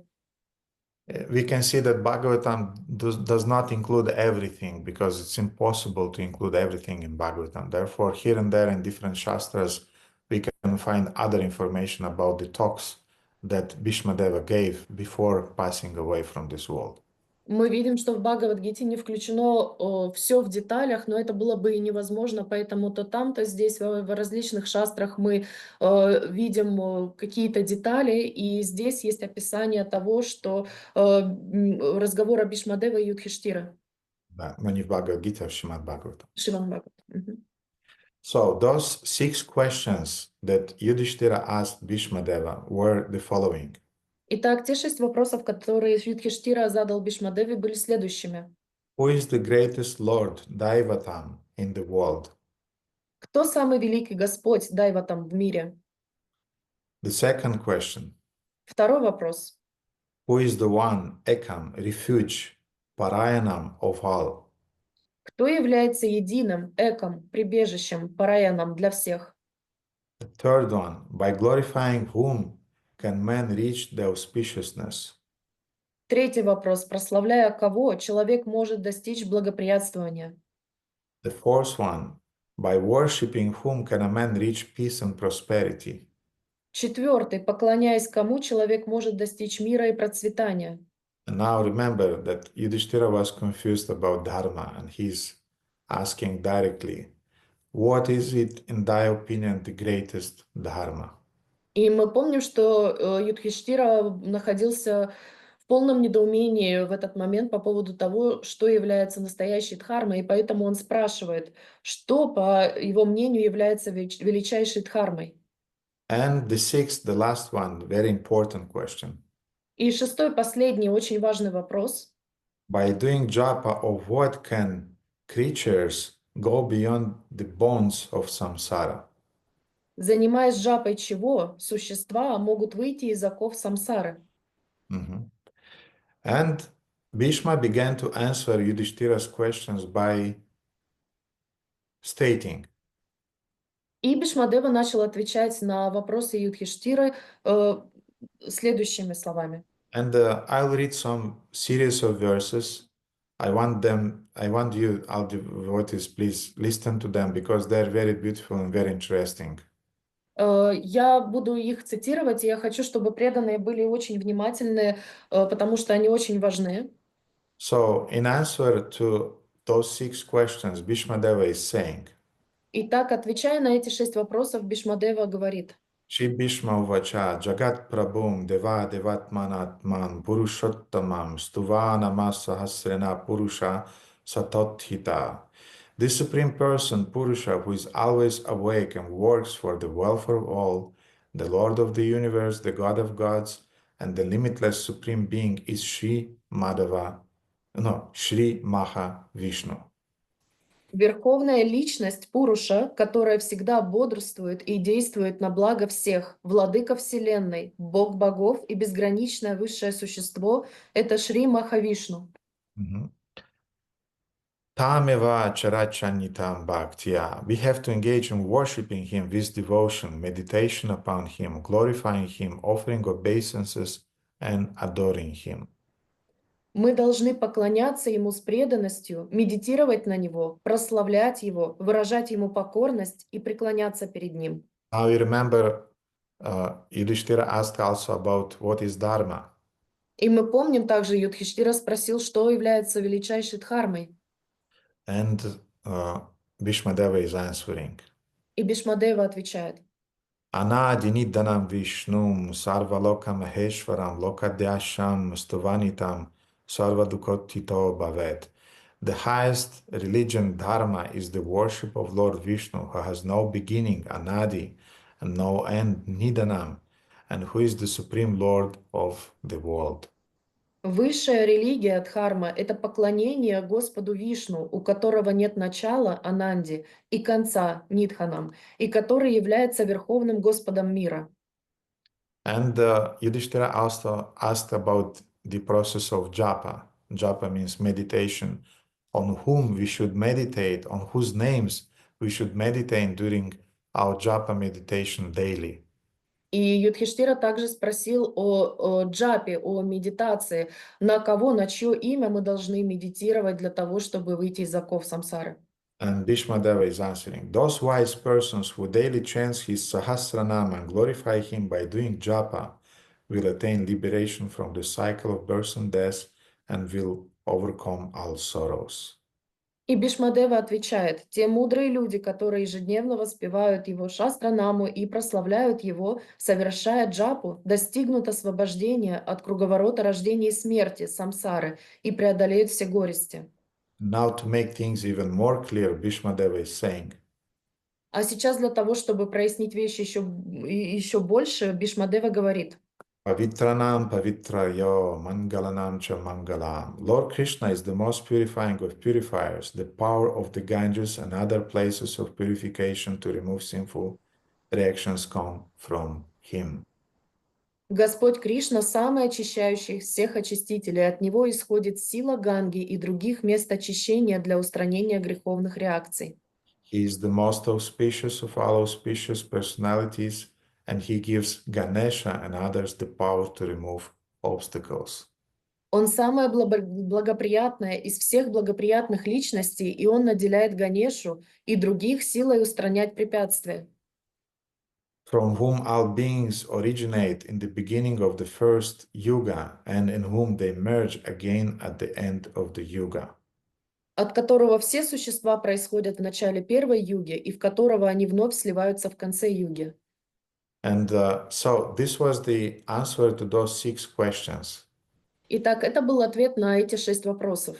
And now Bhishmadeva is saying, А теперь Бхишмадева говорит, O king, hear from me now the 1000 names of Lord Vishnu, the Lord of the universe and the ruler of the world, the names which remove sins and drive away fear. «О царь, услышь от меня 1000 имен Господа Вишну, владыки вселенной и правителя мира, имен, которые устраняют грехи и прогоняют страх». So, why fear? Итак, почему страх? Because fear is creating anxiety. Потому что страх порождает беспокойство. Fear is creating vishada, the state of those adhyatmika, klesha, suffering that Yudhishthira was overwhelmed with. И почему? Потому что он создает это умонастроение, в которое возникает адхьятмика, страдания от нашего тела. Who amongst you are feeling sometimes some anxieties? Кто из вас чувствует иногда определенное беспокойство? 2, 3, 4, everybody, almost. 2, 3, 4, все практически. Yes, this is the nature of this world. Да, такова природа этого мира. Kuntha means anxiety. Кундха означает беспокойство. And Vaikuntha means the place where there is no anxiety. А Вайкунтха означает место, где нет беспокойства. Therefore, everybody of us is affected by anxiety, by vishada to some degree or other. Поэтому все подвержены беспокойству вишада в определенной степени. And Bhishmadeva, in that way, he is giving the hint, he is giving the process. What should you do in order to relieve yourself from the anxiety? И Бхишмадева дает нам подсказку, что нужно делать для того, чтобы избавить себя от беспокойства. Hear those thousands of names of the Lord, and they will relieve you from the anxiety. Слушай о 1000 имен Господа, и тогда они избавят тебя от беспокойства. For the good of the world, I shall tell you the holy names of the Supreme Being, which are indicative of His attributes and glory, well known and rectified by the rishis. Для блага мира я расскажу вам о святых именах Верховного Существа, которые указывают на его атрибуты и славу, хорошо известны и произносятся риши. And I remember a few lectures ago, Andrei, he asked a very nice question. И я помню, как несколько лекций назад Андрей задал очень хороший вопрос. he was asking that he could not understand quite why Bhishmadeva is considered one of the Mahajans in the universe. Он не мог понять, почему Бхишмадева считается одним из махаджан во Вселенной. Because he's just speaking some general dharma principles. Потому что он просто говорит о каких-то общих принципах дхармы. So Andrei and everybody else, now you can understand from this description, you can understand what's really behind, what's inside of Bhishmadeva's heart and why he is really considered to be one of 12 Mahajanas. А теперь Андрей и все другие присутствующие можем понять, почему так произошло, потому что то, что мы сейчас читаем, показывает, что находится за личностью Бхишмадевы, в чем действительно погружено его в сердце. So this is showing Bhishmadeva's real qualification of a Mahajana now. Это показывает настоящую квалификацию Бхишмадевы в качестве махаджана. Because now he's telling the science of chanting the holy names of the Lord. Потому что сейчас он нам рассказывает о науке воспевания святых имен Господа. And yes, in our tradition, our previous acharyas were speaking directly about Nama Tattva. И да, в нашей традиции предыдущие ачарьи напрямую говорили о Намататве. But the ground, the basis of that Nama Tattva was created by Bhishmadeva.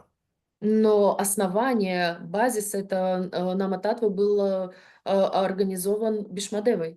The understanding that this is that Nama is the essence of everything, it was given in the beginning of the universe, of the history. It was given by Bhishmadeva, it was given by Yamaraja, it was given by Manu, by Lord Brahma, and all of those great authorities who were already establishing that, look, Dharma is about chanting the holy name.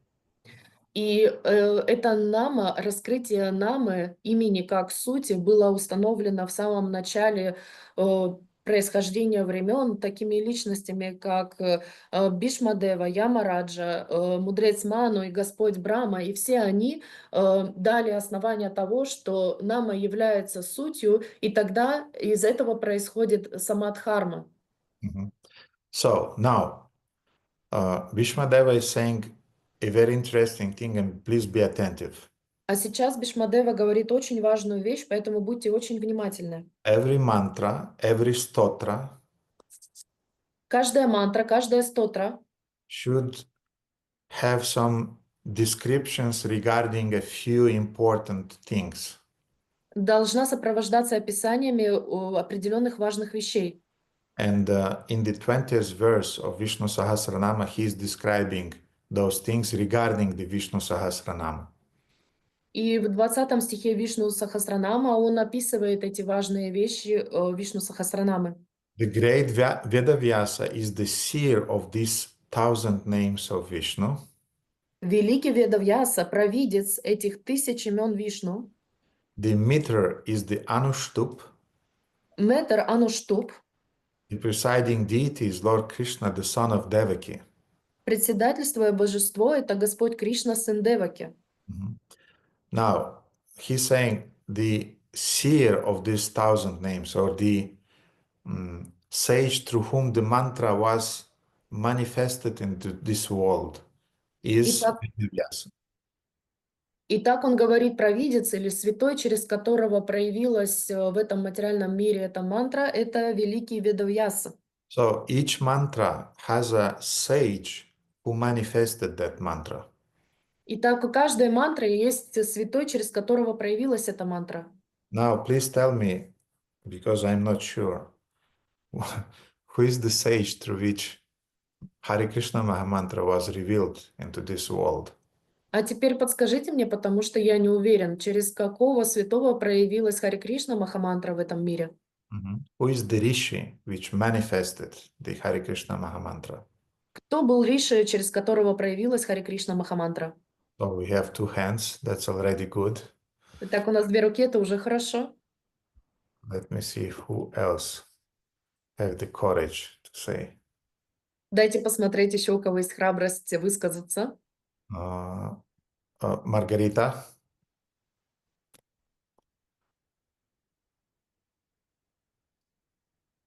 Матажа Маргарита, turn on. Да.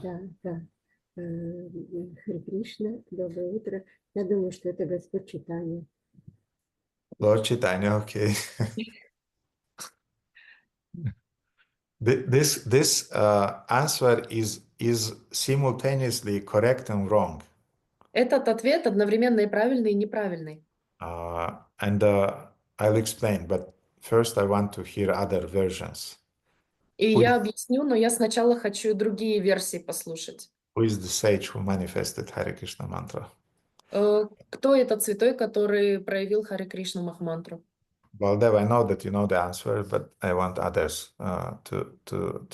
So, Severada, I saw that you raised your hand and now you are shy. I was also thinking about Chaitanya Mahaprabhu. Okay. Karunarasa. Narada Muni, when he wanted to attack the effects of Kali Yuga, I remember that it was a discussion with Lord Brahma.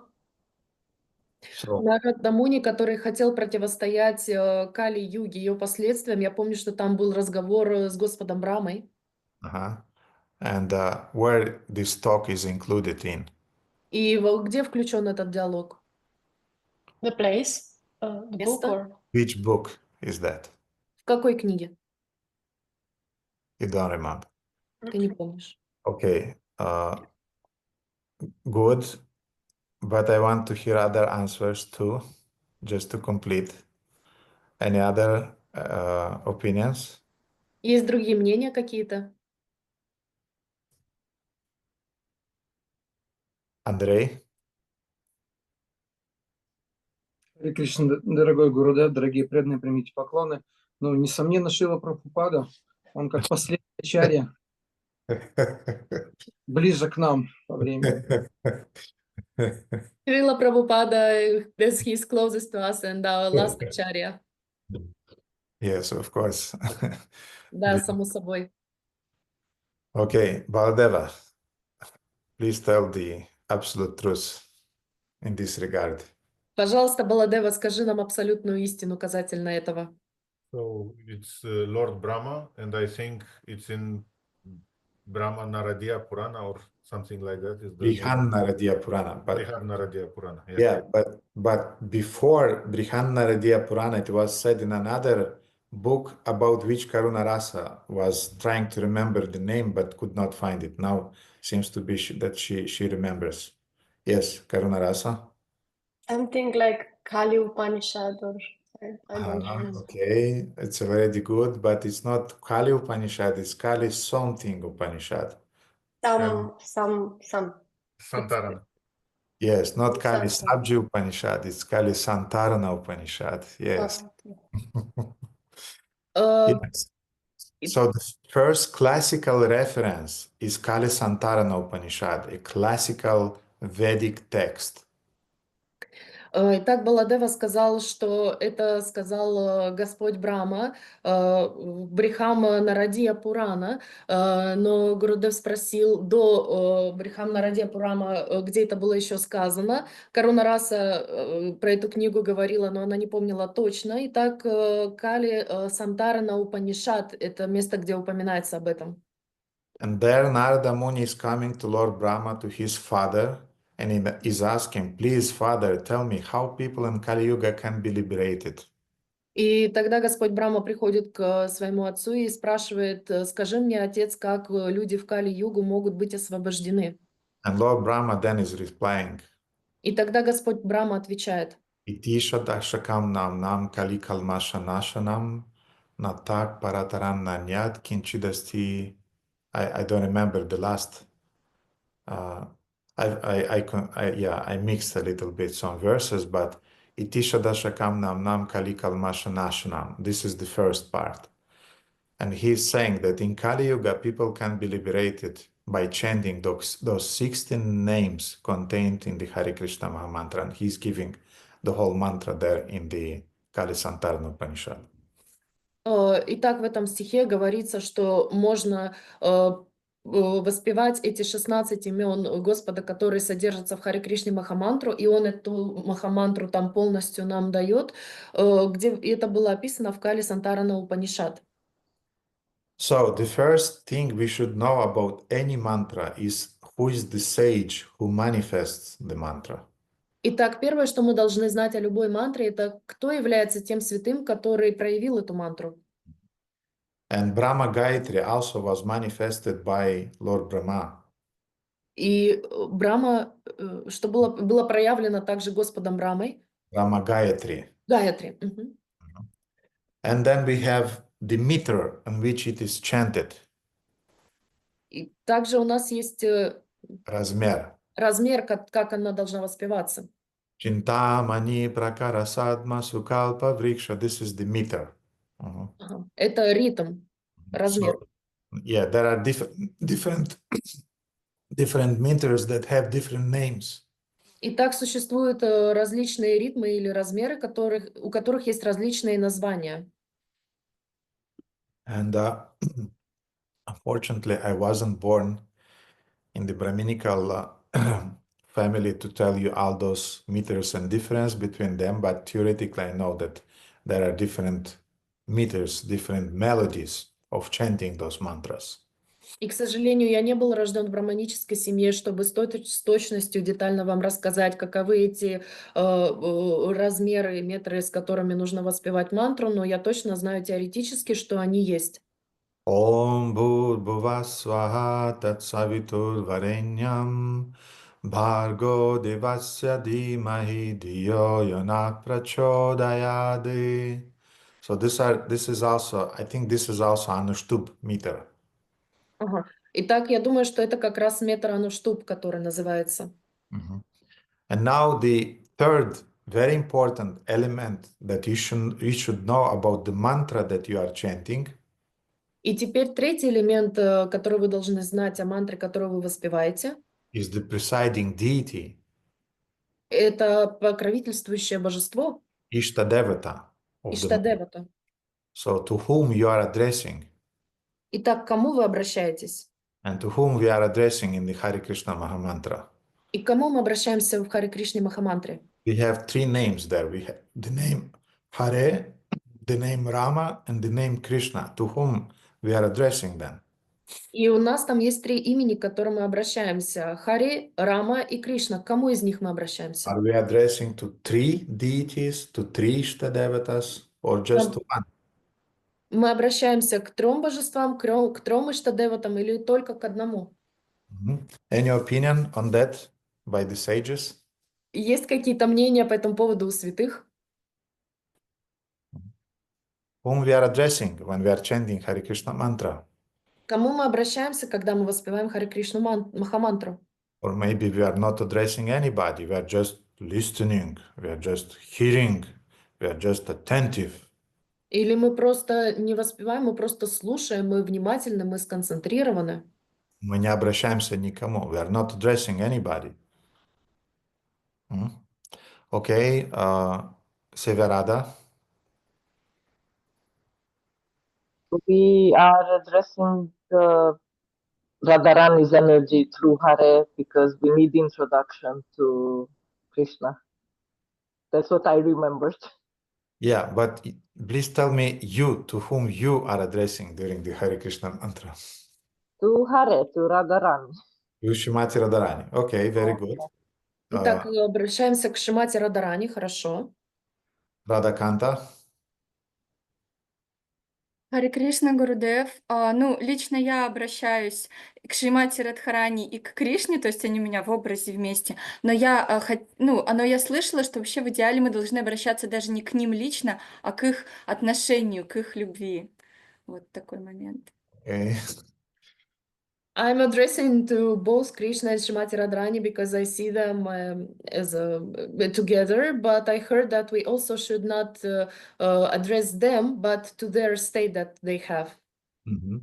Evgenia.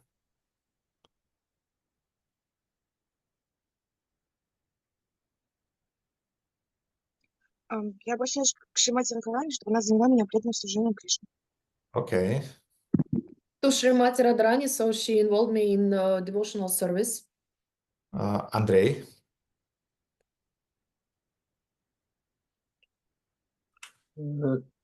Господь Кришна, Верховная Личность, его внутренняя энергия Шримати Радхарани и его первое воплощение Господь Баларама, как тот, из которого пошла Гуру Татва, все Гуру, простите. Okay. To Krishna, to his eternal energy, Srimati Radharani, and to Balarama, from which Guru Tattva has descendant. I was thinking that everybody is, all of our devotees, they're Radha Bhaktas, they're just devotees of Srimati Radharani, but we have Andrei also, who included Lord Balaram there, and that's good. И я думал, что все наши преданные являются Рада Бхакты, то есть Шримати Радхарани поклоняются. У нас есть Андрей, который также включил туда и Балараму. So often devotees are confused because we have 3 names in that mantra. И так, преданные часто смущаются, потому что там есть 3 имени в этой мантре. So we more or less understand the name of Hara, which means the name of Srimati Radharani. И мы более-менее понимаем слово «хара», что означает имя Шримати Радхарани. And we are addressing Srimati Radharani to engage us in the service of Lord Krishna. И мы просим Шримати Радхарани вовлечь нас в преданное служение Кришне. But what about Rama? What about the name Rama? А что по поводу Рамы? Что с этим именем Рама? Often we don't understand what is this Rama doing there in the Hare Krishna mantra. Мы не понимаем, что Рама делает там в этой Харе Кришне Махамантре. And it's not just Rama, it's Hare Rama, it's also Radharani and Rama. И это не просто Рама, это Харе Рама, Радharani и Рама. And therefore, dear devotees, you should be very clear Поэтому, дорогие преданные, вам должно быть очень предельно ясно, that Rama in the Hare Krishna Mahamantra doesn't mean Lord Rama. что Рама в Харе Кришне Махамантре означает не Господа Раму, It doesn't mean Parashurama. это не означает Парашураму, It doesn't mean Balarama. это означает не Баларама, It means Radharaman. It means Krishna Radharaman, who is это, giving pleasure to Srimati Radharani. это Радха-Раман, Кришна Рада-Раман, который доставляет удовольствие Шримати Радхарани. But at the same time, Rama may mean Lord Balarama. Но в то же самое время Рама может означать Господа Балараму, Krishna will mean Krishna. Кришна означает Кришну, And then Hare will become Hari. а Харе становится Хари. So Hare, because Lord Balaram and Srimati Radharani, they are not meeting together, never. Потому что Господь Баларам и Шримати Радхарани, они не встречаются никогда And this is called Rasabas, вместе. Это называется Расабас, the conflicting of rasas. конфликт рас. Therefore, you either address Lord Balaram and Lord Krishna in Sakya Rasa, in the mood of serving the Lord, in the relationship of friendship. Поэтому вы обращаетесь к Кришне и Балараме в отношении Сакья Раса, в отношениях дружественных. Or you can address also Gauranitai through Hare Krishna mantra. And Krishna will be Lord Chaitanya, Rama will be Lord Balaram or Lord Nityananda, and Hare will be the internal energy of the Lord. Или вы можете обратиться к Гауранитай, обращаться, воспевая Харе Кришна мантрой. Тогда Кришна — это Господь Чайтанья, имя Рама означает имя Господа Баларама, и Харе становится Хари или персонификация внутренней энергии. So but our sampradaya is promoting the mood of serving Shri Radha and Krishna, and therefore Hare Krishna Mahamantra for us means addressing to Srimati Radharani and to Lord Krishna. Но в нашей сампрадае идет поклонение Шри Рада Кришна, и поэтому в нашем случае Харе Кришна Махамантра включает в себя поклонение Шримати Радхарани и Господу Кришне.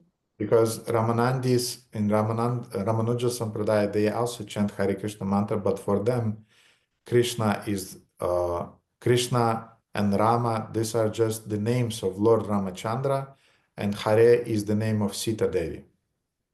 И в Рамануджа Сампрадае они также воспевают Харе Кришна Махамантру, но для них в этой мантре есть Господь Рамачандра, есть Сита Деви является внутренней энергией, и Баларама Господь является Харида. Я уже запуталась. Rama Рама. and Krishna are just the names of Lord Ramachandra. И Рама и Кришна являются просто именем Господа Рамачандры. And Hare is the name of Sita Devi. А Харе является именем Сита Деви. So what I want to say is that according to your mood, you understand who is the presiding deity, and you invoke that presiding deity by chanting the holy name.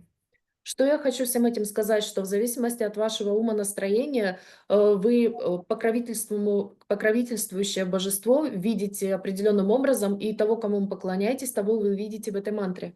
Therefore, you have to not just receive the mantra at the time of initiation, Поэтому вы не просто должны получить мантру во время инициации, but you have to receive it together with Sambandha Jnana that your spiritual master is offering you through education, and which he is explaining whom you are addressing in that mantra and whom you want to achieve by chanting that mantra.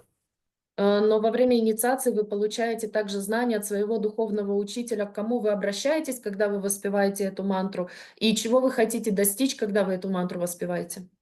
If you'll have some questions regarding that, we'll discuss after. Если у вас будут по этому поводу какие-то вопросы, мы их дальше обсудим. But now let's go back to Vishnu Sahasranama Stotra. А сейчас давайте вернемся к Вишну Сахасранама Стотра. Bhishmadeva is saying very, very clearly that the Ishta Devata of the Vishnu Sahasranama is Shri Krishna. Бхишмадева очень четко говорит, что Ишта Девата этой Вишну Сахасранама является Кришна. And he is saying Bhagavan Devaki Sutta, which means Bhagavan Krishna, the son of Devaki. И он говорит Бхагаван Деваки Сута, что означает Господь Кришна, сын Деваки. And then he is giving different names of Devaki Sutta, of the Lord. И он дает различные имена Деваки Сута, имена Господа. Vishwan, for example, which means the whole or the whole universe. He's the personification of the universe. Вишвам, который означает целое или целая вселенная. Or Vishnu, all-pervading. Или Вишну, всепроникающий. Or Bhava, the pure existence. Или Бхава, чистое существование. I'll skip some names because it's 1,000 names. We can speak till morning. Я некоторые имена буду пропускать, потому что там 1000 имен, мы тут до утра сидеть будем. But we have here Ishana, we have Pranada, we have Prana, and we have a devotee amongst us by the name Prana. So it's actually the 66th name in the Vishnu Sahasranama. Итак, у нас есть имена Исана, Прана, у нас есть преданный здесь по имени Прана, который означает «жизнь, высшее существо», то есть оно включено в эти имена. Это 66-е имя 66-е, да. из Vishnu Sahasranama. And it's a name of Krishna, which means the life, the supreme being. И это имя Кришны, которое означает «жизнь, высшее существо». And we have the name Madhava, Madhusudana. All of those Krishna's names are included here. И есть также имена Мадава, Мадхусудана, все эти имена являются именами Кришны. One of the beautiful names is Medavi. Очень красивое имя это Медави. We have a devotee in Odessa by the name Medavi. У нас есть преданный в Одессе по имени Медави. It means he who has great intelligence, capable of grasping all texts. Он означает тот, кто обладает большим интеллектом, способным понять все тексты. Then we have another very beautiful name. It's name 82 from the Vishnu Sahasranama. И есть еще одно красивое имя, которое является 82-м именем из Вишну Сахасранамы. Kritagya, which means one who knows everything about what has been done by the jivas. Критагья означает тот, кто знает все о том, что было сделано дживами. He knows, Krishna knows everything you have done for him, and he will never forget that. Кришна помнит все, что вы для него сделали, и он никогда этого не забудет. Be sure, because that's his name, that's his quality, Kritagya. Будьте уверены, потому что это его имя, это его качество, Критагья. Krita means activity. Gya means to remember, to know. Кри означает деятельность, гья означает запоминать, знать. But the name Kritagya also means one who is grateful. Но Критагья означает также тот, кто благодарен. And so a person who is grateful in Sanskrit culture is called Kritagya. You are grateful. И те, кто благодарен в индийской культуре, называются Критагья, то есть ты тот человек, который благодарен. And Kritagya means also one who is pleased even with some small gifts. И Критагья также означает тот, кто доволен даже теми, кто предлагает простые подношения, Like leaves, flowers, fruits, and water. как листья, цветы, фрукты и вода. Patram pushpam palam toyam yame bhaktya prayachati, as we know from Bhagavad Gita. And just a few more names and we'll finish. Еще несколько имен, и мы закончим. For example, I like these names very much because they're inspiring and encouraging. 251. Это очень вдохновляющие имена, они мне очень нравятся. Например, имя 251. I want to say Bhaktivinoda Maharaj, he has a whole seminar explaining the meaning of those names. And this is, I think it's the most beautiful seminar that Bhaktivinoda Maharaj ever gave.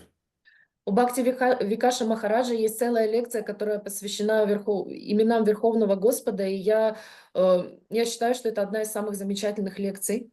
Да, но там не лекция, там серия лекций, это семинар, который включает в себя множество, сотни лекций. It's a whole seminar with hundreds of lectures explaining the meaning of these different names. So, the name is Siddhada. Итак, имя Сидхада. He who grants siddhi or satisfaction to those who practice the discipline according to their merits.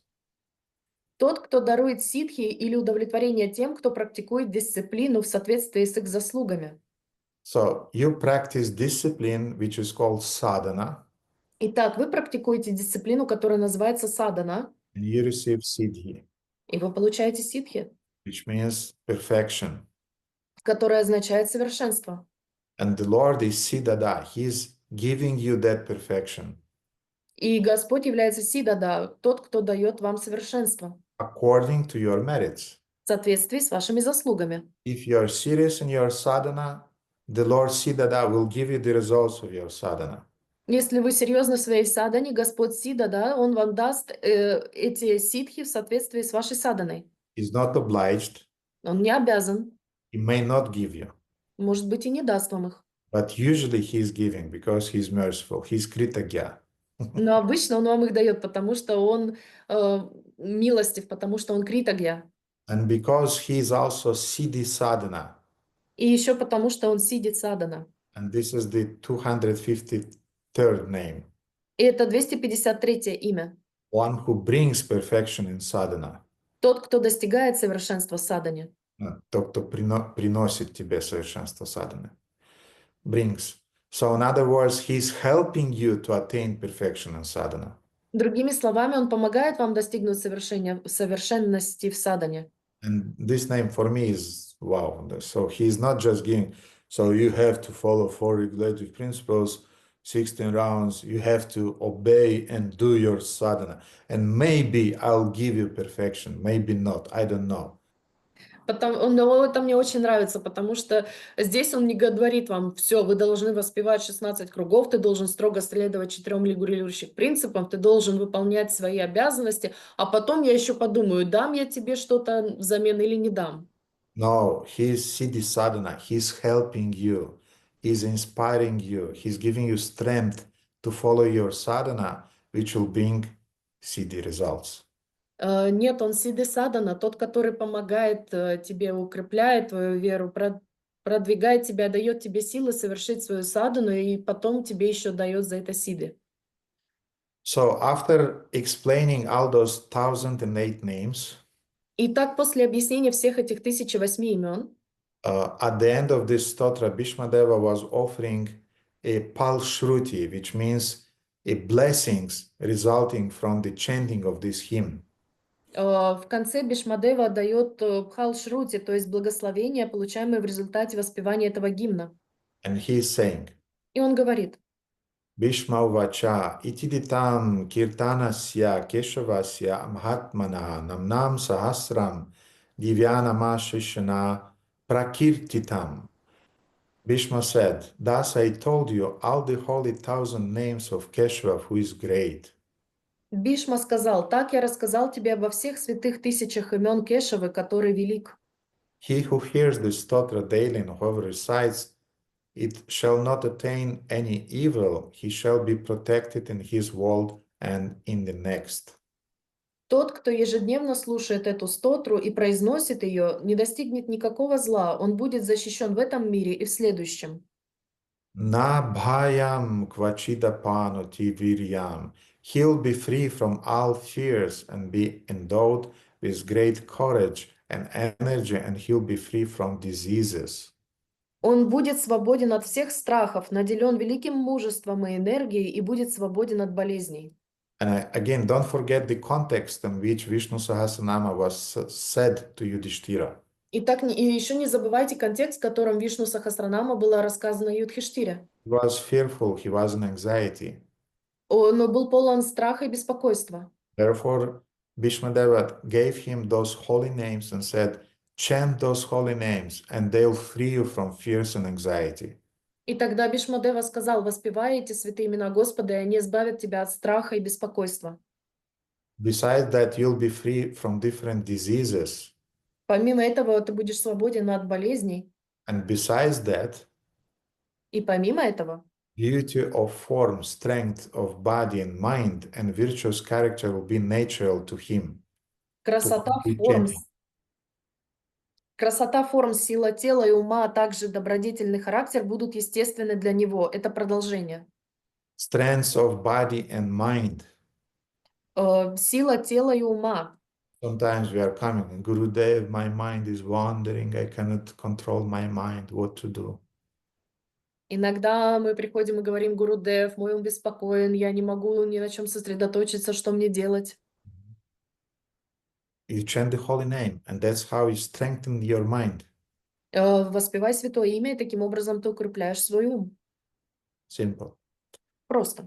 A man quickly cross over difficulties by praising the Supreme Person with 1000 names ever accompanied by devotion. Человек быстро преодолевает трудности, восхваляя верховную личность тысячи имен, всегда сопровождаемых преданностью. And then Bhishmadeva, greatest devotees of Krishna, not just Vishnu, but of Krishna, he's again making things very, very clear and specific. И тогда Бхишмадева, будучи великим преданным Кришны, не Вишну, а именно Кришной, он дает еще более четкое пояснение. Vasudeva Shrayo Martyo, Vasudeva Parayanaha, Sarva Papa Vishuddhatmayati, Brahma Sanatanam. Immortal who takes refuge in Vasudeva and is devoted to Vasudeva, purified of all sins, attains the eternal Brahman. Смертный, принявший прибежище Васудевы и преданный Васудеве, очистившись от всех грехов, достигает вечного Брамана. Brahman means Sanatanam, which means eternal. He's going back home, back to the spiritual world. Браман означает санатана, означает вечный. Он возвращается обратно домой, обратно к Богу. So thus, by telling to Yudhishthira the Vishnu Sahasranama Stotra, Bhishmadeva, he helped Yudhishthira to overcome all of his anxieties and fears. Итак, Бхишмадева, рассказывая Вишнанаму Стотру Юдхиштире, он помог ему избавиться от своего беспокойства и страха. And he gave him a practical solution to his problems and worries. И он дал ему практическое решение его проблем и беспокойств.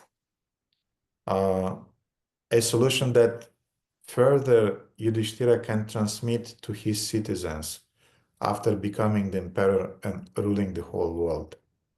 Наставления, которые Юдхиштира может также передать своим жителем своего царства, которым он будет править, будучи правителем не только этого царства, но и вселенной. So being one of the 12 Mahajanas, Итак, будучи одним из 12 махаджан, he promoted the Bhagavad Dharma, the Dharma of surrendering to the Lord by chanting the holy names.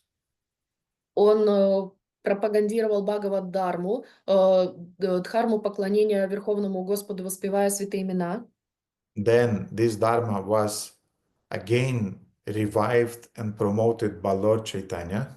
Потом эта дхарма была снова возрождена и продвигалась Господом Чайтаньей. And then by the grace of Srila Prabhupada, as Andrei said, we were introduced to that Bhagavad Dharma. И потом, благодаря милости Шрилы Прабхупады, как сказал Андрей, нас также ввели в эту Бхагавад-дхарму, представили нам ее. I could say a few things more, but I think it's clear what I wanted to say. Я могу еще несколько вещей по этому поводу сказать, но я думаю, что сейчас уже понятно, что я хотел сказать. And if devotees have any questions regarding the topics that we discussed, then please don't be shy and let's discuss. И если у преданных есть какие-то вопросы по той теме, которую мы обсудили, не стесняйтесь, задавайте свои вопросы. So Krishna Kanta, please ask your question. As usual, I have silly question. You said that we have those meters and rhythms, and Hare Krishna Mahamantra, I heard it's in 1,000 meter, everything possible I heard, but does it have actual meter, how it has to be chanted, or you just do whatever you want? У меня, как всегда, глупый вопрос. Харе Кришна Махамантра, я слышала, как ее воспевают во всевозможных ритмах, рифмах, и я хотела спросить, есть ли какая-то такой же установленный метр для Харе Кришны Махамантры, как ее нужно воспевать? So in its classical version described in Kali Santarna Upanishad, it definitely has a meter. Итак, в своей классической версии, которая описана в Кали Сантарна Упанишад, у нее определенно есть ритм. But in Kali Santarna Upanishad, the Hare Krishna mantra is appearing as Hare Rama mantra. Но в Кали Сантарна Упанишад Харе Кришна Махамантра описана как Харе Рама мантра. So it starts with Hare Rama, Rama Rama, Hare Hare, and then Hare Krishna, Krishna Krishna, Hare Hare. То есть она сначала идет Харе Рама, Рама Рама, Харе Харе, а потом Харе Кришна, Кришна Кришна, Харе Харе. And this mantra was never chanted openly. И ее никогда не воспевали открыто. It was chanted in a silent mode, meditative silent mode, like Gayatri mantra is chanted in the mind. И ее воспевали в уме очень скрытым образом, то есть она воспевалась в уме так же, как и Гайатри мантра. And for thousands of years after the Kali Santarna Upanishad was revealed, the Brahmanas, who knew the essence of the Vedas, they were chanting this mantra in a silent mode. И тогда, тысячелетия после Кали Сантарна Упанишад, когда браманы открыли это знание, они знали суть, и поэтому они воспевали это имя в уме, не произнося его вслух. They were chanting japa, but japa did not mean vachaka, it means upamshu, or manasika, it means either whispering or just in the mind. То есть они не говорили это голосом, они говорили это либо шепотом, либо в уме повторяли. But the mantra is so potent. Но мантра настолько могущественна, That Lord Chaitanya thought that it should be shared with the world. Что Господь Чайтанья подумал, ее нужно поделиться и с миром. And then giving some reference to the Hare Krishna mantra and Brihad Naradiya Purana and other sources. И тогда различные ссылки, которые есть в Брихамнарда Пурана и в других источниках. Harer Nama, Eva Kevalam, Kalaunastya, Vanastya, Vagatiranyata. This is the verse from Brihannaradiya Purana, which is saying that in Kali Yuga, only Harinama, only Harinama, only Harinama. There is no other way, no other way to achieve perfection. Итак, это из Брихамнарадия Пурана, что в Кали нет другого пути, нет другого пути, нет другого пути к постижению себя, кроме повторения святого имени, повторения святого имени, повторения святого имени Господа Хари. So the Lord Chaitanya decided to share this Mahamantra with the whole world. Итак, Господь Чайтанья решил поделиться этой махамантрой со всем миром. In the classical Brahmanas, they started to object that what we are doing, this mantra is given just at the time of initiation. It's a secret mantra. И тогда инициированные браманы начали возмущаться. Что же ты делаешь? Эта мантра дается только инициированным во время инициации. And as we know, Lord Chaitanya was one of the greatest reformers. И как мы знаем, Господь Чайтанья был одним из главных реформаторов, революционеров. Yes, spiritual reformers. Да, духовным революционером. And he said, okay, И он сказал, хорошо, I'm not giving the Hare Rama mantra from Kali Santarana Upanishad. хорошо, я не дам Хари Рама из Кали Сантанрана Упанишад. I'm giving Hare Krishna, Krishna Krishna, Hare Hare, Hare Rama, Rama Rama, Hare Hare. I'm giving another mantra. Я даю Хари Кришна и так далее, я даю другую мантру. And Lord Chaitanya invested all of his potency in the Hare Krishna Mahamantra. И Господь Чайтанья внедрил все свое могущество в Хари Кришну Махамантру. And if by chanting the Hare Rama, Hare Krishna from Kali Santarana Upanishad, maximum that you could achieve was Vaikuntha.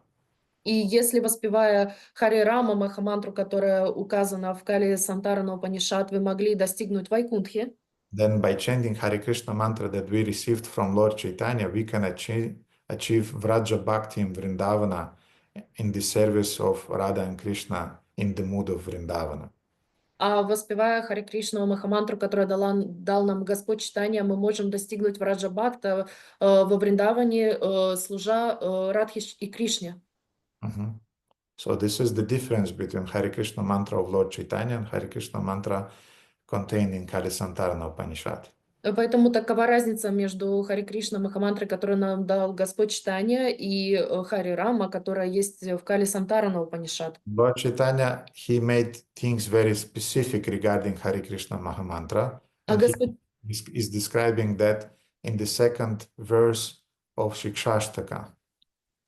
И Господь Чайтанья, он был очень детально описал все, что касается Хари Кришны Махамантры во втором стихе Шикшаштаки. And Karuna Rasa, please tell us the second verse of Shikshashtakam. И Каруна Раса, пожалуйста, скажи нам второй стих Шикшаштаки.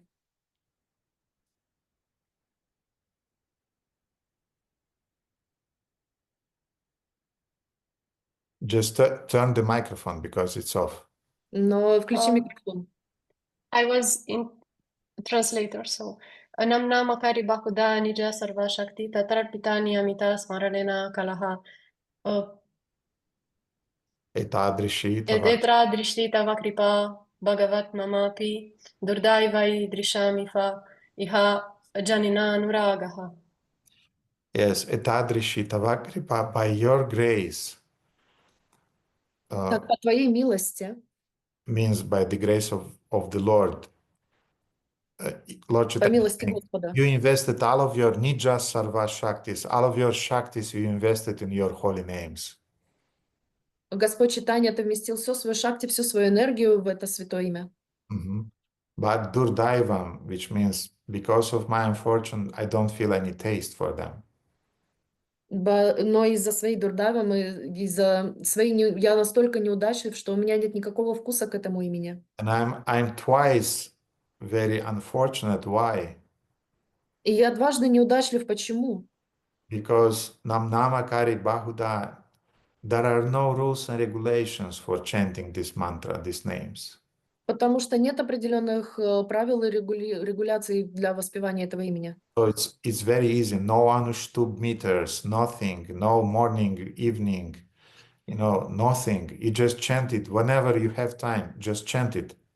Поэтому нет никаких метров, ритмов, утром, вечером, нет никаких правил и ограничений. Просто воспевайте, когда вы можете это делать. You can chant it via japa. Можете воспевать это в джапе. You can chant it in the kirtan. Вы можете воспевать ее в киртане.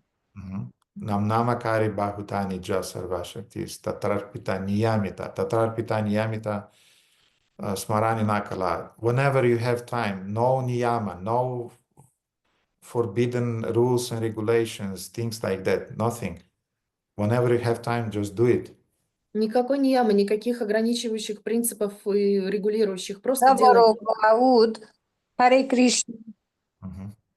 And therefore, we hear Hare Krishna mantra sang in the rap music meter. Поэтому мы можем услышать Харе Кришну Махамантру, воспеваемую в ритмах рэпа, Rock music meters, в метрах рок-музыки, hip-hop meters, музыки хип-хопа, chanson meters, which is the most horrible, I want to say.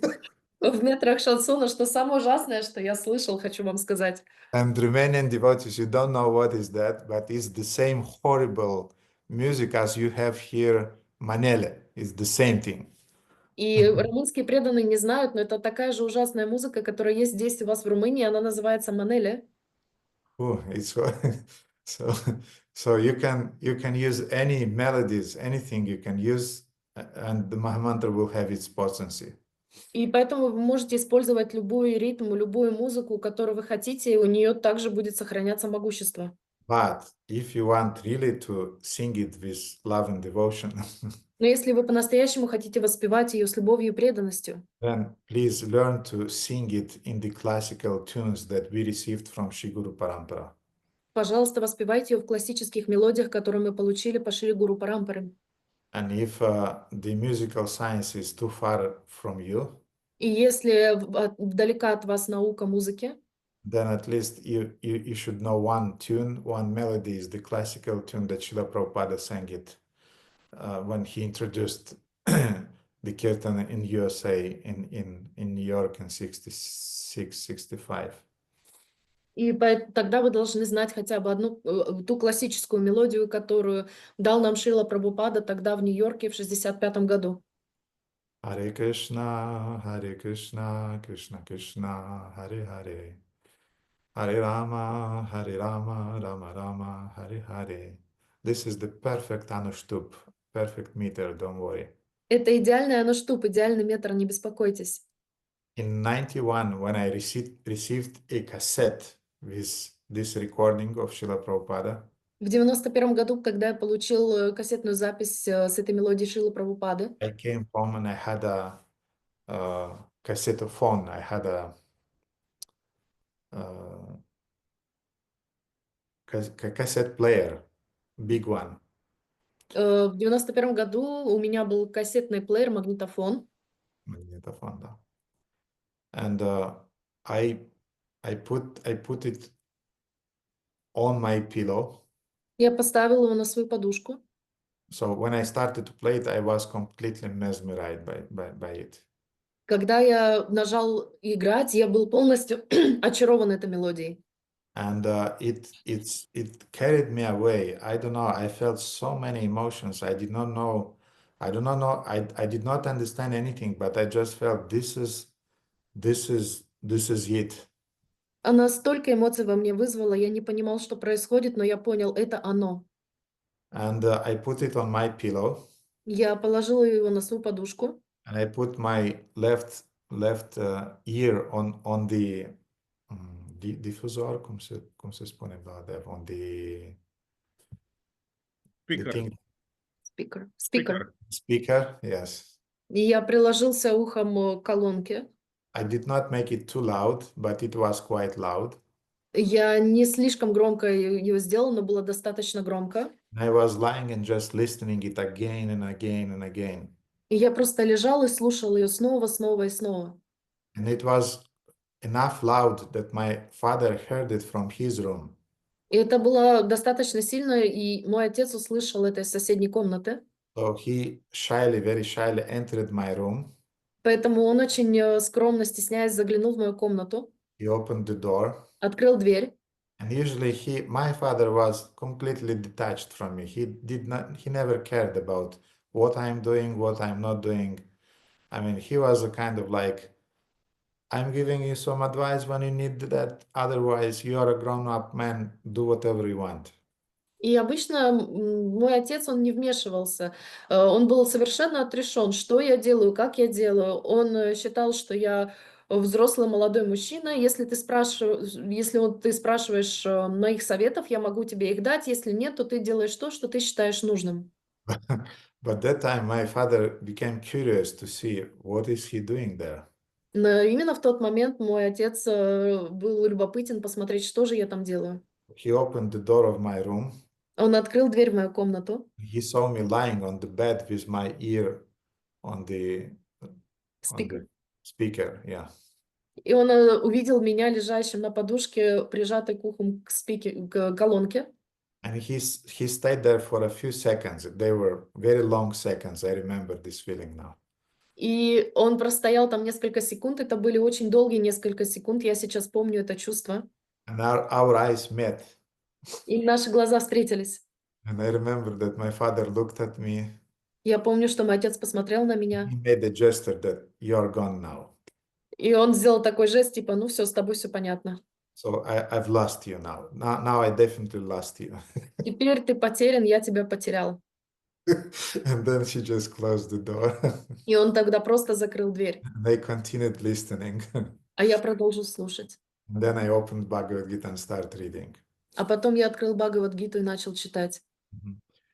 So no rules and regulations. That's what I want to say. Итак, нет правил и нет ограничений. Это то, что я хотел сказать.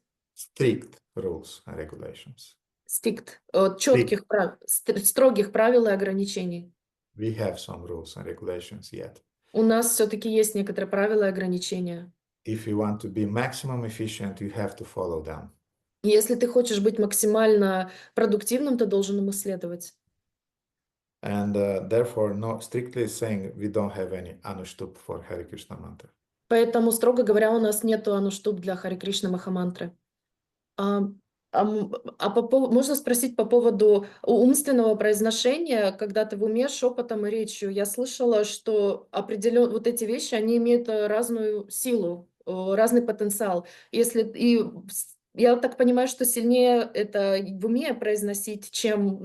Почему тогда мы воспеваем? I heard that different chanting of mantras and holy names have different potency, and if I understood correctly, mental pronunciation is more powerful, or not the most powerful, but one of the more powerful than speaking out loud. So why we chant out loud then? So we have 3 types of chanting. Итак, у нас есть 3 способа разных воспевания. Vachaka, which means by the voice, loud. Вачака, что означает в голос, Upamsha, громко. which means whispering. Как? Upamshu. Упангшу, что означает шепот. And manasika in the mind. И манасика, что означает произношение в уме. The most potent one is the chanting in the mind. И самое могущественное воспевание в уме. That's true. The Vedas are confirming it again and again, and there are different references. Да, это действительно так. Веды подтверждают это в разных ситуациях. But we have a problem. Но у нас есть проблема. If you start chanting in the mind, we'll lose it completely because our minds are so disturbed that we will not even be conscious that we are not chanting now and we are thinking about other things. Но у нас есть проблема. Наш ум настолько быстро отвлекается, настолько неосознанно, что мы начнем воспевать эту мантру, потом мы на что-то отвлечемся, и мы даже не будем осознаны, что мы сейчас отвлеклись, и вместо воспевания мы умом находимся в другом месте. Who remembers how many names a day was chanted by Srila Haridas Thakur daily? Кто помнит, сколько имен ежедневно воспевал Шрила Харидас Такур? Who remembers? Кто помнит? Say it. Скажите. 300 тысяч, кажется. 300,000. Thousands names, yes. Now, it was something like 64, 64, and 64. 3 times 64 rounds. Это 3 раза в день по 64 круга. Can you imagine? Вы можете себе это представить? I chanted a few times. I chanted 64 rounds. I know what is it. Я воспевал несколько раз 64 круга, я знаю, что это такое. So 3 times 64, not just 1 time 64. А теперь представьте 3 раза по 64, не 1 раз 64 круга. Now, I want to say that if you chant 64 rounds by using your lips, I mean, they'll become blocked. I mean, you'll not be able to move your tongue and your jaw because it's too much. И я вам хочу сказать, что если вы будете воспевать ртом эти мантры в голос, то в определенный момент у вас все онемеет, и вы не сможете двигать этими мышцами. Therefore, Parthasarathi Maharaj explained to me, Поэтому мне объяснил Parthasarathi Maharaj, that Haridas Thakur, first 64 rounds, he was chanting in Upamshu way, whispering, что первые 64 круга Харидас Такур воспевал у Пангшу шепотом, but the second 264 rounds, he was chanting Manasika. а остальные 2 раза по 64 он воспевал в уме Манасика. Therefore, yes, Krishna Kanta, we have to come to that stage of chanting Manasika. Поэтому, да, Кришнаканта, мы должны достигнуть того уровня, воспевая в уме Манасика. But first we have to attain the mode of goodness when we'll have a sattvika mind that is completely under control, and then we can chant it in the mind. Но сначала мы должны достигнуть гуны благости, иметь саттвический ум для того, чтобы воспевать таким образом, и тогда мы будем воспевать в уме. Here we don't have many twice initiated devotees. Здесь у нас нет много дважды инициированных преданных. But those of you who are chanting Gayatri mantras, you know what a struggle you have daily to remain concentrated and to chant your mantras silently in your mind. Но те из вас, у кого есть эта вторая инициация, вы знаете, как это тяжело воспевать в уме Гayatri мантру и быть сконцентрированным на ней. And I mean, it takes maximum 10 minutes, 3 times a day, 10 minutes to meditate just in your mind. И это занимает 10 минут медитировать в уме. And devotees are, even that is too much for them. И для преданных даже это слишком много. I know devotees who are blissful doing that and they want to do it more, but mainly, generally, devotees, they have struggled with that. Я знаю преданных, которые испытывают настоящее блаженство, когда они это делают, но большинство преданных, они стараются, для них это по-настоящему тяжело. Therefore, at this stage, we have to learn, we have to win the battle with the mind, and we have to learn controlling it. Поэтому здесь вначале нам нужно выиграть битву с умом и победить его. And how we can win the battle with our mind? И как мы можем одержать победу над своим умом? We have to overcry it. Мы должны перекричать его. Yes, he is crying from inside. Да, он кричит изнутри. And the voice of the mantra that you are chanting should be much louder than the inner voice that you are hearing. И звук мантры, которую вы воспеваете, должен быть гораздо громче, чем голос, который вы слышите изнутри. And if you want to see how practically it is done, Если вы хотите увидеть, как это делается на практике, then we have a few devotees in the morning that are chanting with us loudly. есть несколько преданных, которые воспевают с нами по утрам вслух. One of them is Baladeva, for example. Один из них — это Баладева, например. He's living nearby in the second block nearby. Он здесь в соседнем блоке живет рядом. I can hear him when he's doing his rounds. Я слышу, как он свои круги читает. So it's funny, but it's good. It's good when you are chanting loud at this stage. Это смешно, но это правильно, когда вы на этом этапе читаете вслух, воспеваете круги. Because you're doing it louder than your mind. Потому что вы делаете их громче, чем ваши мысли. And step by step you start to control it, control it, control it. И шаг за шагом постепенно вы начинаете все больше и больше это контролировать. And to the degree you'll learn to control it, you'll come to the Upamshu and then you'll come to Manasika.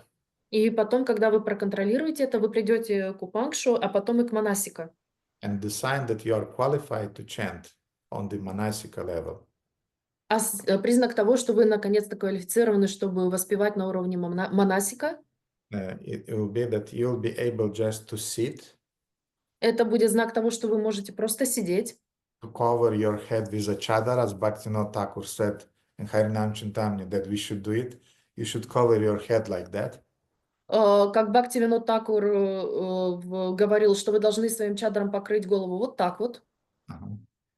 You'll not fall asleep. Вы не заснете. You're covering your head just to not be distracted by anything. Вы просто закрываете свою голову, чтобы вас ничто не отвлекало. So you'll sit, you'll chant your 64 rounds. It will take 5-6 hours. Вы просто сядете, вы будете читать свои круги, которые займут 64 круга, что займет у вас 5-6 часов. Or maybe it may take 3 or 4 hours if you are doing it really with enough speed in your mind. Или это может занять 3-4 часа, если вы делаете это на подходящей скорости в уме. And after you finish your 64 rounds, you are going to cook, you are going to worship the deities and doing other things. А потом, после прочтения этих 64 кругов, вы идете к алтарю, вы идете готовить и так далее. So our devotees are skipping words even when they are chanting aloud the Hare Krishna mantra. А наши преданные пропускают слова, даже когда они вслух воспевают Харе Кришна Махамантру. And what to say? What will they do when they will chant in their minds? You can imagine. Что они будут делать, когда они будут воспевать в уме? Вы можете себе представить? It will be Hare Krishna Hare Ram, Hare Krishna Hare Ram, or it will be Hare Krishna Hare Rama 1 round, Hare Krishna Hare Rama 2 rounds, 3 rounds. We'll have a lot of many wonderful types of chanting in the minds. И тогда мы будем пропускать слово Харе Рама или Харе Кришна или через раз, и тогда у нас будет очень много различных версий воспевания. Now, dear devotees, please don't be shy. Who sometimes amongst you are using a clicker for chanting? А теперь, дорогие преданные, не стесняемся. Кто из вас иногда использует счетчик для воспевания кругов? I want to confess, sometimes I'm using a clicker. It's Я хочу rare occasions, but I'm using sometimes.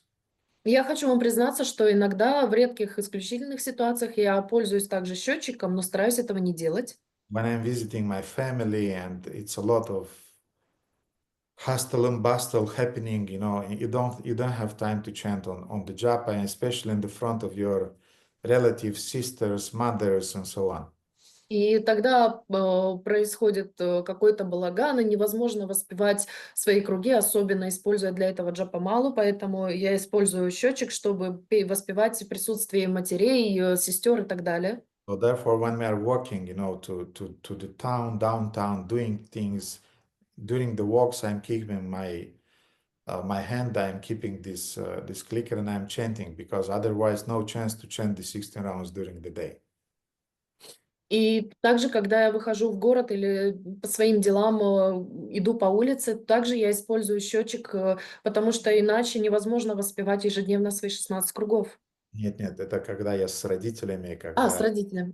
когда вот все это происходит. Вот и мы идем в город, и нужно что-то сделать, какие-то документы, что-то такое. И по дороге надо как-то, хоть как-то, но надо читать свои круги. So, what I'm saying that everybody of you tried to chant on the clicker. Don't tell me that you don't know what is it about. Everybody knows what a clicker is. Все из вас пытались на счетчике воспевать свои круги. Не надо мне говорить, что вы не пытались, все вы знаете, что это такое. Okay, Radhakanta did not try it. Don't try it, please. Радхаканта не делала так. Радхаканта и не начинайте, пожалуйста. So, you know that what is the problem with the clicker? И какая проблема с счетчиком? That it's very easy just to push the button. Очень легко просто нажать кнопку. And it's very easy to think that you said the mantra, but actually did not say the mantra. You just thought about the mantra. И очень легко подумать, что вы произнесли мантру, но на самом деле вы подумали, что вы произнесли мантру. So one thing is to pronounce mentally the mantra. Итак, это одно дело произнести ментально мантру. And another thing is to think about the Hare Krishna mantra. You understand the difference? И совершенно другое дело подумать про Харе Кришна Махамантру. Вы чувствуете разницу? So you can think, yes, I know that mantra. Вы можете подумать, да, я знаю эту мантру. That one, the Hare Krishna mantra. Ту Харе Кришна Махамантру. Click. Щелк. Hare Krishna mantra, click. Харе Кришна мантра, клик. Hare Krishna mantra, click. And you can do 16 rounds thinking about Hare Krishna mantra, but not chanting Hare Krishna mantra. И вы можете 16 кругов воспевать, думая, что вы воспеваете Махамантру, но на самом деле вы не воспеваете ее. So that's the danger with manasika chanting on our stage. И вот такова проблема монасики воспевания на нашем уровне. Therefore, yes, we have to come to that. Поэтому да, мы должны к этому прийти, But we have to come to that in a real way, not imaginary way. но мы должны прийти к этому реальным образом, а не воображаемым образом. So, Krishnakant, I replied to your question. Да, вы ответили. А можно тогда дополнительный попытаться в уме прочитать, чтобы, ну, Дополнительные, да, нет проблем. So additional rounds you can chant in the mind, no problem. It's wonderful because you'll start training your mind. But first do it Vachika. Do it Vachika or Upamsu, your 16 rounds. Additionally, you can chant 16 more rounds in the mind and you receive the full benefit, and that's wonderful. Да, дополнительные можно читать в уме, и первые 16 кругов прочитать через Вачика, а потом можно шепотом или в уме для того, чтобы начинать тренировать свой ум, и вы в полной мере получите все эти благословения, которые приходят с воспеванием святого имени. Окей. Прана Прабhu. Харе Кришна, мои смиреннейшие поклоны. Спасибо огромное за лекцию. У меня просто один такой вопрос возник, вы когда рассказывали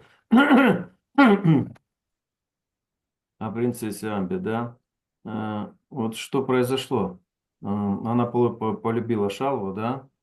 Можно сказать, она уже ему предалась. И в то же время, когда он ее отверг, она тут же перекинулась, что она полюбила уже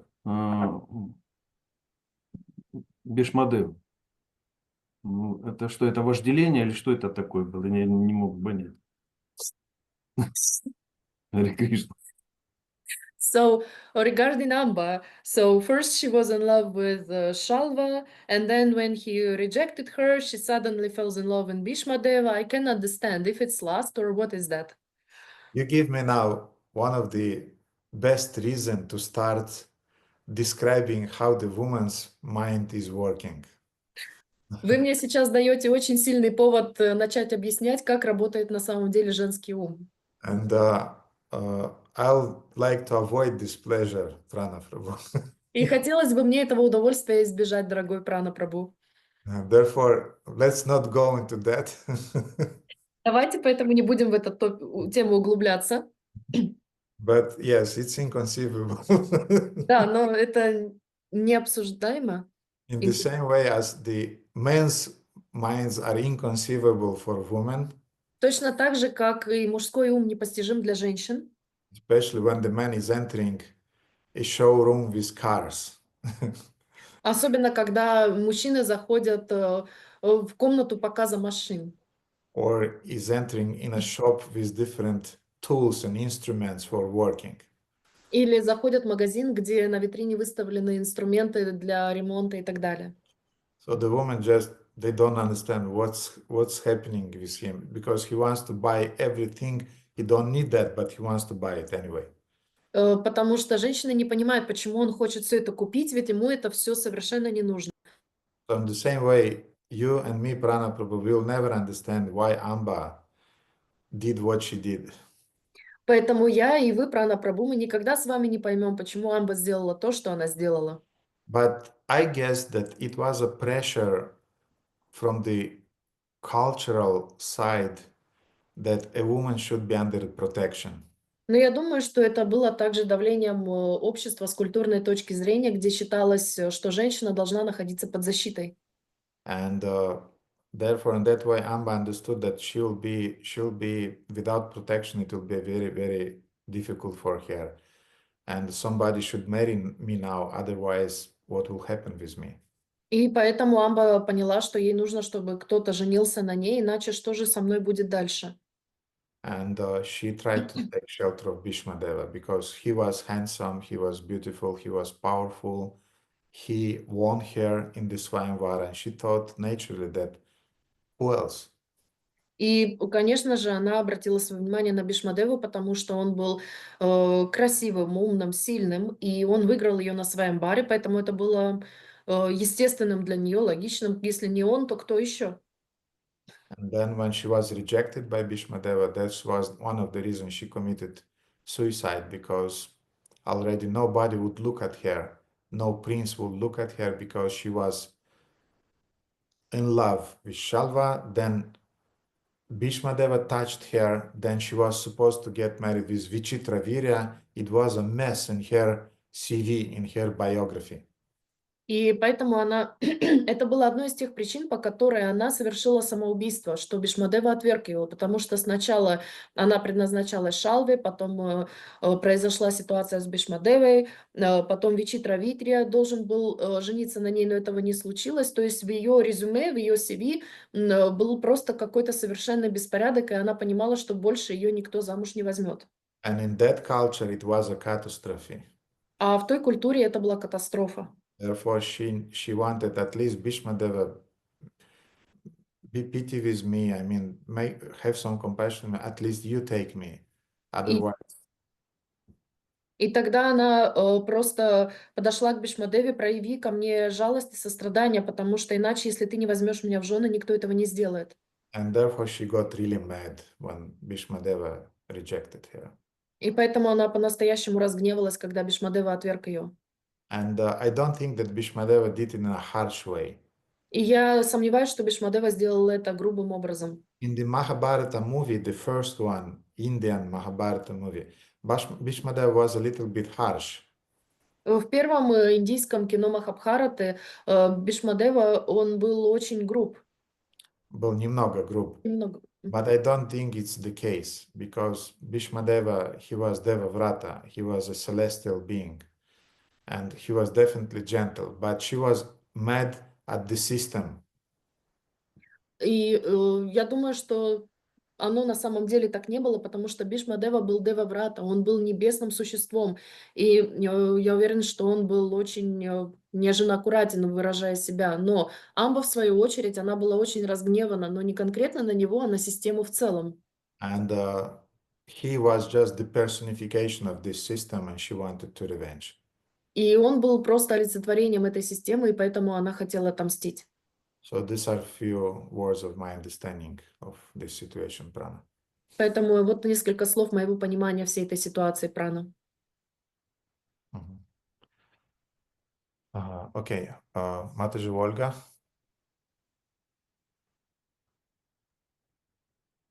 Харе Кришна, дорогой Гурдев, Харе Кришна, дорогие преданные, примите, пожалуйста, мои поклоны. Спасибо большое за лекцию. У меня вопрос по второй части махамантры нашей. Я вот немножко как-то запуталась. Если Хари Рама — это обращение к Радхараману, и Радхараман — это Кришна, который дарует радость Радхарани, но вместе с тем это и Господь Чайтанья, который является воплощением Шримати Радхарани и Шри Кришны. И, в общем, могли бы вы как-то расставить по полкам, а то я что-то как-то у меня это все смешалось. Спасибо большое. I got confused regarding the second part of our Mahamantra, because you said that Hari Rama is means the Radharaman. It means Krishna, who is giving the joy to Shrimati Radharani, but it's also can be the Lord Chaitanya, who is the common incarnation of Shri Krishna and Shrimati Radharani. So I'm a little bit confused. Can you elaborate on that? Lord Chaitanya is Krishna feeling the mood of Shrimati Radharani. Господь Чайтанья является Кришной, чувствующим настроением Шримати Радхарани. And Lord Chaitanya came for two reasons. И Господь Чайтанья явился по двум причинам. It was Krishna who was curious to feel what Shrimati Radharani feels. Это был Кришна, который был любопытно ему почувствовать, что чувствует Шримати Радхарани. And it was Krishna who wanted to save the conditioned souls in Kali Yuga. И это был Кришна, который хотел освободить обусловленные души в Кали-югу. Therefore, Lord Chaitanya was, first of all, he was enjoying the mood of Shrimati Radharani, Поэтому Господь Чайтанья в первую очередь наслаждался настроением Шримати Радхарани, the mood of selfless service and selfless surrender to Shri Krishna. состояние безусловного служения, безусловной любви к Шри Кришне, That Shrimati Radharani felt. которое чувствовала Шримати Радхарани. And in the second of his mission, the mission of saving conditional souls, he was introducing the Hare Krishna Mahamantra. И во второй части своей миссии, где он освобождал обусловленные души и дал Харе Кришна Махамантру, He explained the Hare Krishna Mahamantra in terms of the highest types of relationships with Radha and Krishna. он объяснил суть Харе Кришна Махамантры в рамках любовных... Высочайшего уровня взаимоотношений с Радой и Кришной.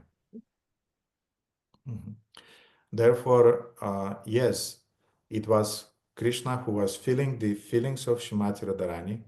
Поэтому да, это был Кришна, который чувствовал чувства Шримати Радхарани.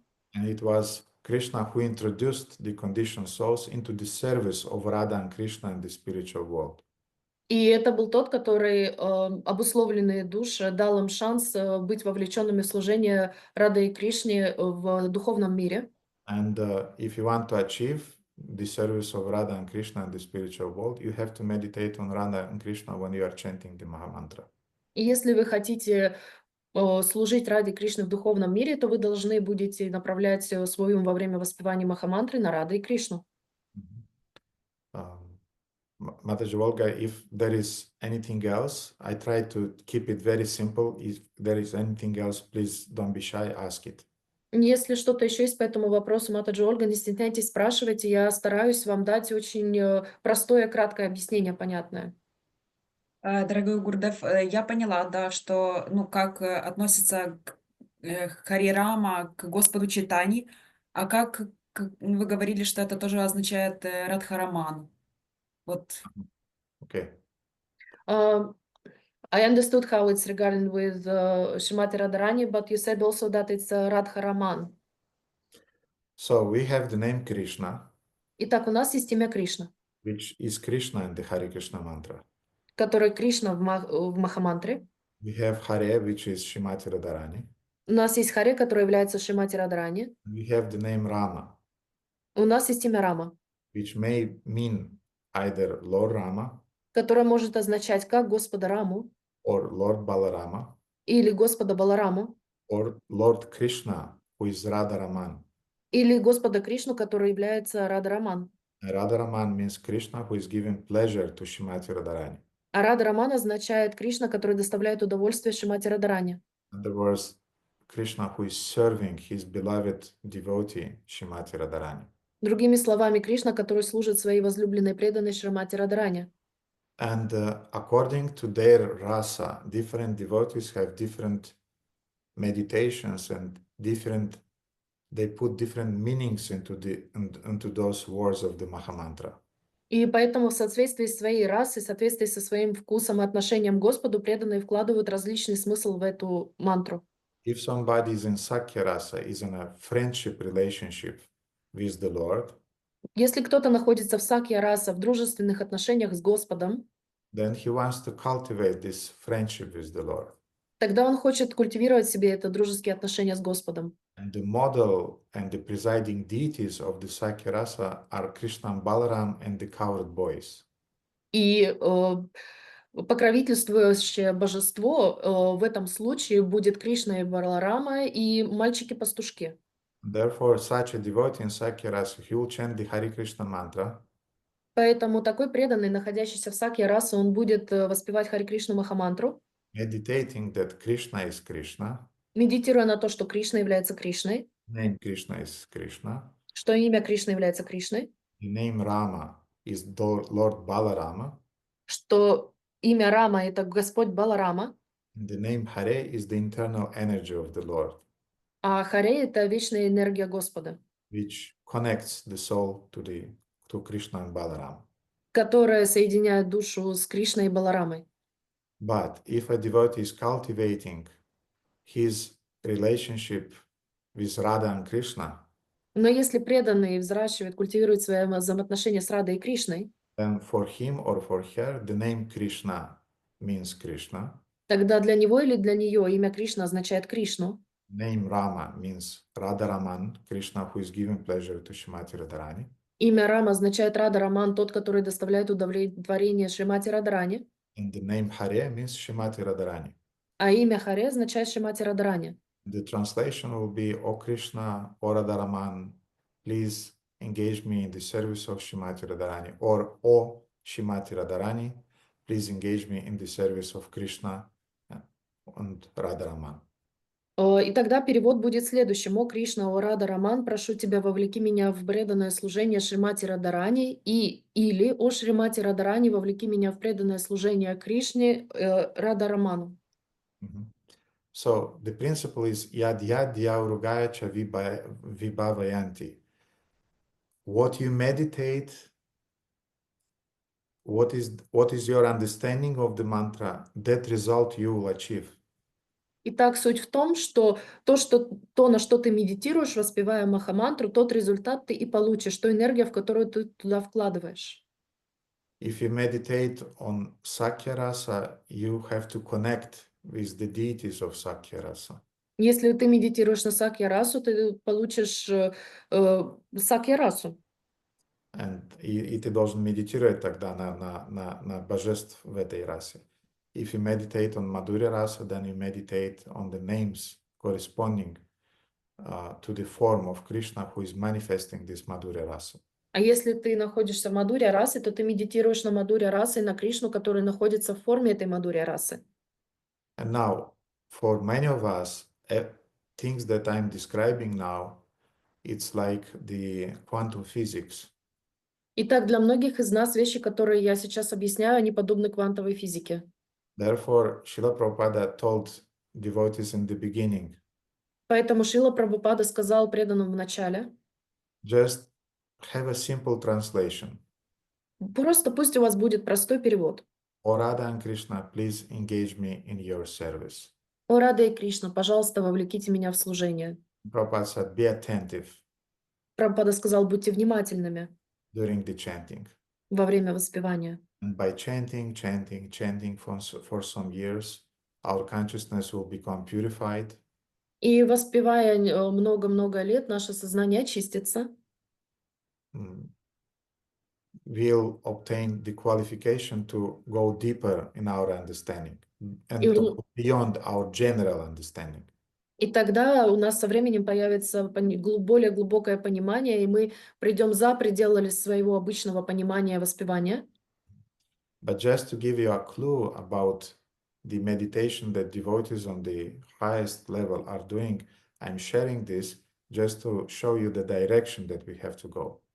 Но для того, чтобы показать вам то умонастроение, в котором медитируют возвышенные преданные, и как они это делают, я показываю вам таким образом направление, в котором мы должны двигаться и к чему мы должны стремиться. Да, спасибо большое. Я поняла, я хотела просто смешать как бы все эти расы. Ну, то есть как будто описать имя Господа, ну, как будто, ну, в общем. Да, там был и Господь Чайтанья, и Радхараман, и Рада Да, там все было вместе, и я поэтому не могла как бы уместить это все, разложить в голове, и поэтому возник. Спасибо большое, вы очень подробно объяснили, и я теперь наконец-то поняла спустя уже какое-то время. Спасибо большое. Спасибо вам за замечательный вопрос. Окей, Аруна Говинда Прабhu.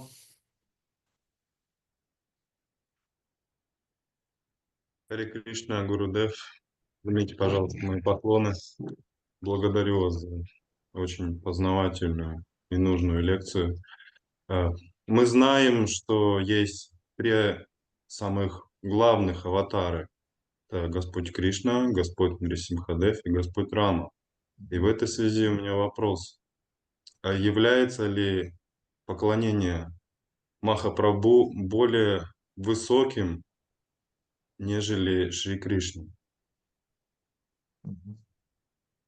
So we have three main avatars, which are Krishna, Nrsimhadev, and Rama. And the question is if devotion to Mahaprabhu is more elevated than a simple devotion. Mahaprabhu is the same Krishna like Rama and Nrisimha, which are considered Purna Avatara. Махапрабху это то же самое, что Нарисимха и Рама, которые считаются Пурна Аватара. И Krishna. Кришна. But plus the mood of Audarya, Но сумма настроения Маударья, which means he's magnanimous, he's making himself very available. что он вседарящий, он делает себя доступным для всех. And he's full of compassion. И он полон сострадания. So therefore Mahaprabhu has a special position. Поэтому у Махапрабху есть особое положение. He is not just Purna Avatar. Он не просто является Пурна Аватаром. Purna Avatar means the avatar who has full potency in itself.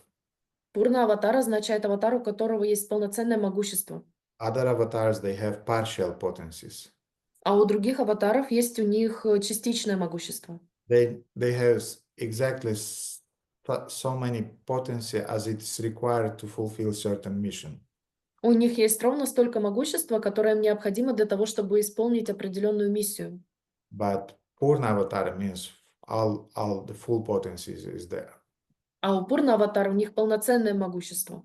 So Lord Chaitanya is Purna Avatar plus Audarya mood. Итак, Господь Чайтанья это Пурна Аватар плюс умонастроение Аударья. Which means compassion, he's magnanimous. Что означает сострадание, величие. Не величие, сострадание и доступность. То есть он очень щедрый. Да, пытаюсь. Щедрый, великодушный. Великодушный. And Шри Кришна Чайтанья, Рада Кришна Нахианья. Нет разницы между Шри Кришна Чайтаньей и Радой Кришной. Вы перевели. There is no difference between Shri Krishna Chaitanya and Radha and Krishna. And Gaur Govinda Maharaj, he was describing that in his books. И Гаур Говинда Махарадж описывал это в своих книгах. That there is completely no difference between Krishna and Lord Chaitanya. Что нет никакой разницы между Господом Кришной и Господом Чайтаньей. And if somebody is saying that Krishna was first, or other is saying that Lord Chaitanya was first, both of them are wrong. И если кто-то говорит, что Кришна был первым или Господь Чайтанья был первым, они оба неправы. Or that Krishna is more important or Lord Chaitanya is more important, both are wrong. Или Кришна более важен или Господь Чайтанья более важен, они также оба неправы. Because no difference between these two personalities. Потому что между этими двумя личностями нет никакой разницы. But for us, for the jivas in Kali Yuga, how to say, Lord Chaitanya is playing a special role in our spiritual upliftment. Но для нас, существ, живущих в Кали-югу, Господь Чайтанья имеет очень важную роль в нашем духовном возвышении. And technically, in Kali Yuga, we cannot achieve Krishna without the mercy of Lord Chaitanya.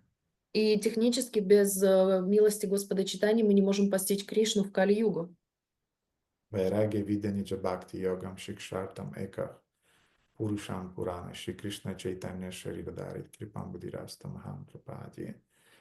And why? Because Lord Chaitanya is teaching us Vairagya Vidya and Nija Bhakti. He's teaching us what means Vairagya, what is Vidya, what is knowledge, and what means surrender to the Supreme Lord. И почему? Потому что Господь Чайтанья учит нас, что такое вайраги, что такое видя, что такое знание о великом Верховном Господе. Что такое самопредание. And without being taught by these things by Lord Chaitanya, we don't have a chance to achieve Krishna. И если у нас не будет всех этих вещей, которые нам дает, учит нас Господь Чайтанья, у нас нет никаких шансов постичь Господа Кришну. Therefore, technically, no difference between Lord Chaitanya and those three Purna avatars. Поэтому технически нет никакой разницы между Господом Чайтаньей и тремя этими Пурна-аватарами. In previous Kali Yugas, Lord Chaitanya was appearing as Gaura Narayana. В предыдущей Кали-юге Господь Чайтанья являлся в виде Гаура Нараяны. It was Lord Narayana in the form of Lord Chaitanya. Это был Господь Нараяна в форме Господа Чайтаньи. He was taking the souls to Vaikuntha. И он забирал души на Вайкунтху. But in our Kali Yuga, Krishna came as a Purna Avatara. Но в нашу Кали-югу Кришна пришел как Пурна Аватара. And Lord Chaitanya also came as Purna Avatara, as Krishna himself, not Narayana, but Krishna himself in the form of Lord Chaitanya. И в нашу югу Господь Чайтанья явился в форме, не в форме Пурна Аватары, но как сам Кришна, не как Господь Нараяна. And he has two missions.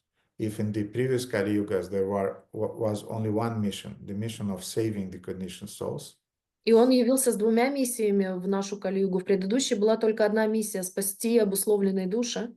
then we are so lucky that Lord Chaitanya came with two missions. He wants to save the conditioned souls, but he also wants to relish the mood of Srimati Radharani, the pleasure that she is feeling by serving Krishna.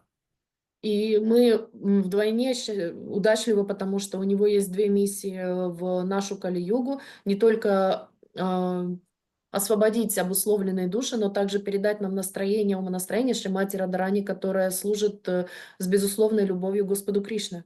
Therefore, Lord Chaitanya is called Adbhuta Avatara, which means amazing. He's amazing. What he's giving is inconceivable and amazing. И поэтому Господь Чайтанья называется Адбхута Аватаром, то есть он великолепный. Все, что он делает, это великолепно.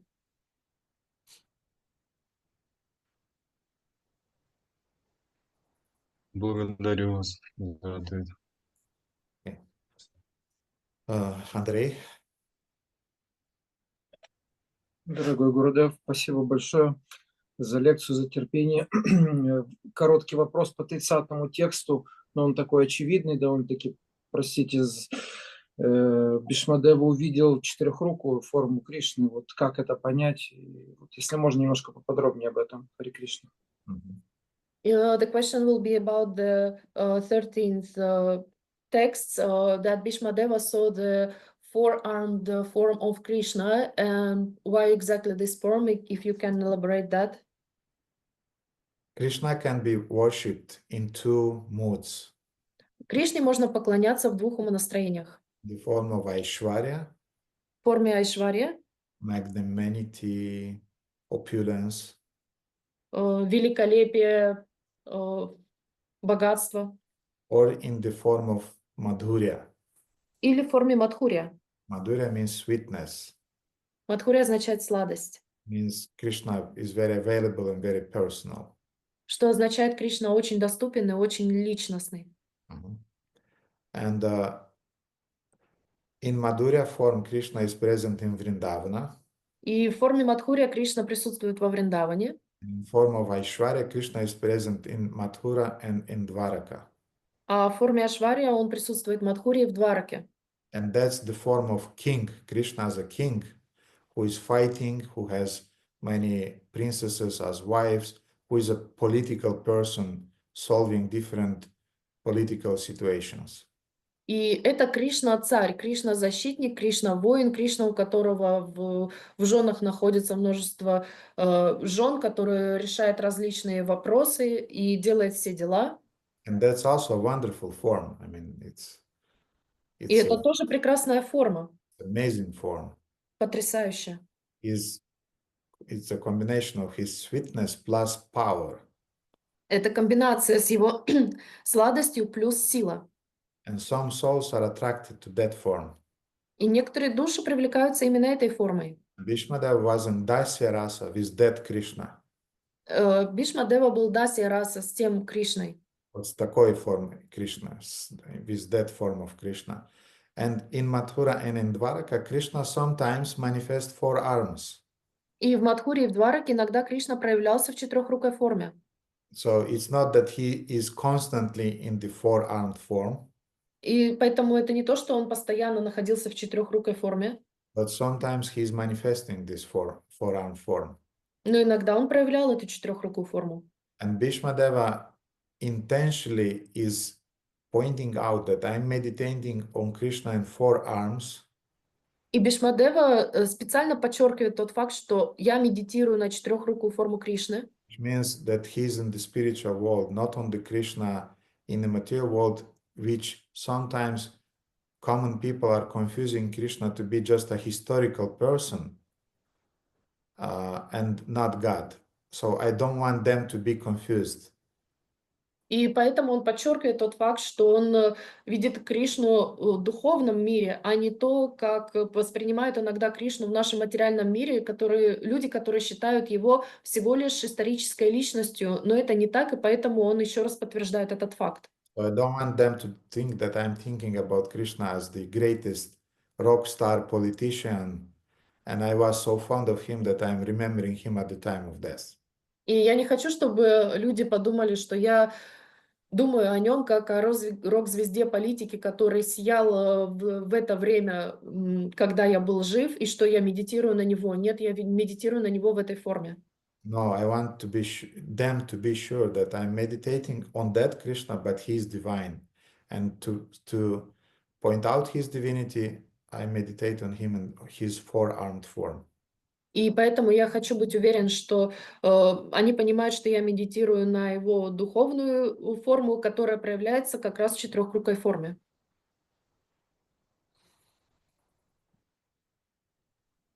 Спасибо большое, Гурудев. Харе Кришна. Харе Кришна. Радаканта. Харе Кришна, дорогой Гурудев, дорогие преданные, примите, пожалуйста, мои поклоны.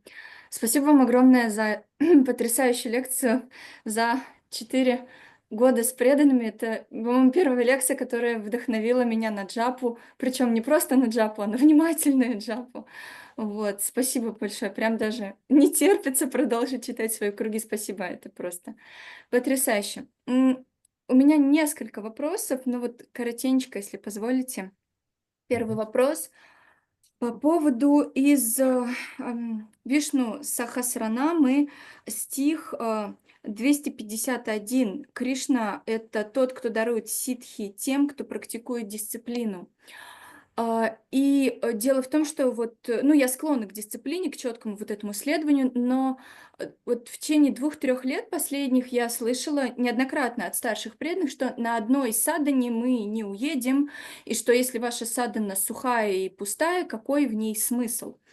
Вот, и я считала своим прорывом за последнее время духовным, что, например, нужно сделать сначала мангал-арти, потом предложить еду, но, например, дети голодные, поэтому я сначала предлагаю еду, потом мангал-арти провожу. А вот после сегодняшнего этого опять стиха ум снова в беспокойстве. И я попыталась ответить сама, ну, как бы, как вы говорите, домашнее задание сделать. Вот, и я подумала, что, может быть, здесь имеется в виду дисциплина, когда ты за собой следишь, то есть все, что касается тебя, ты очень четкая. А когда это уже связано, ну, как с другими, то можно уже вот как-то гибко и мягко. Правильно ли я понимаю? Харе Кришна. So the question is about the verse 253 from Vishnu Sahasranama about the Krishna who gives siddhi and those who are practicing discipline or with their merits. And I heard from the devotees that if your sadhana is empty or without any energy, then you do it in vain. So I was thinking about my sadhana is about some spiritual event because it was something that I wanted to do in the morning, the first thing after offering the food and after doing the Mangala Arati. But now my mind is anxious because I started to think about this question. So is it if you have to be disciplined only regarding yourself, or you have to put that discipline thing only on yourself, not when you look at others and on their sadhana? So let's go to the exact translation of the name Siddhi-dha. Итак, давайте вернемся к пословному переводу Сиддхи-дха. 252nd name in the Vishnu Sahasranama. Это 252 стих из Вишну Сахасранама. So it means he who grants siddhi Итак, это тот, кто дарует ситхи or satisfaction. или удовлетворение. Word satisfaction also means perfection. Или удовлетворение также означает совершенство. To those who practice the discipline, Тем, кто практикует дисциплину, but discipline in this case means sadhana, those who are practicing sadhana. и дисциплина в этом случае означает садану, тот, кто практикует садану. And sadhana means discipline. И садана означает дисциплина. And he's giving the fruits of that discipline sadhana according to their merits. И он дает плоды, результаты в соответствии с их заслугами. What means merits? Что означает заслуги? Means that you are doing it in a right way. Это означает, что ты делаешь это правильным образом. And right way means two things, А правильным образом означает две вещи. cheshta and bhava. Шешта и бхава. Cheshta means the form of your sadhana, Шешта означает форма твоей саданы, the quantity, качество. количество, quantity. Количество. Мгм. And bhava means the quality А бхава означает качество. or the mindset with which you are practicing your sadhana. Или умонастроение, с которым ты практикуешь свою садану. So when you heard devotees saying that your sadhana would be not enough, И когда ты слышишь от преданных, что они говорят, твоей саданы будет недостаточно, it's true. это правда. Because from the point of view of the quantity of sadhana, you can have thousands of rounds chanted daily, Потому что с точки зрения количественной ты можешь воспевать очень много кругов ежедневно, but Krishna will not be impressed но Кришна не будет заинтересован. if there is no bhava, if there is no quality of your devotion. Если там нет бхавы, нету качества твоего поклонения, Mhm. предания. Nama nami ekatattva. Nama nami ekatattva. I'm learning now a verse. It's a beautiful verse. I just want to share it. Just a second. Я сейчас как раз изучаю очень красивый стих, которым я хочу с вами поделиться.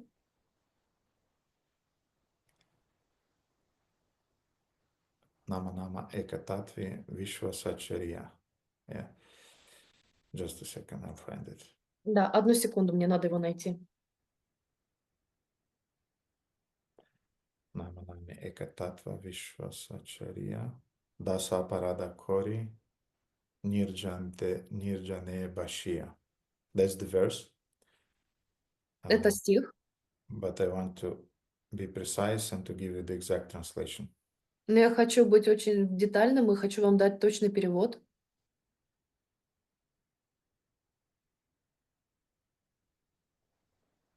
Yes.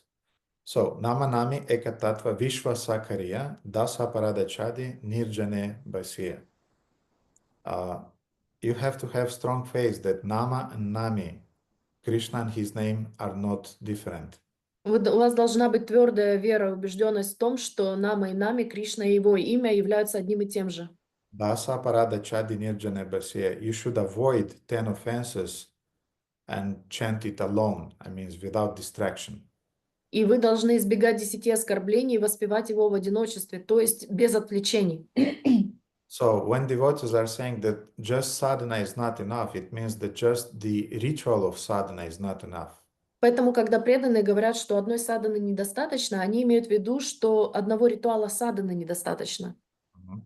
But if your sadhana contains bhava, contains devotion, emotion, and you are doing it with all of your heart, then of course Krishna will give us the result of our sadhana. Но если она включает в себя бхаву, то есть любовь и поклонение Кришне, то Кришна, конечно же, даст нам удовлетворение и совершенство. Because he is giving the results of our sadhana according to our merits. Потому что он дарует нам результаты своей садханы в соответствии с нашими заслугами.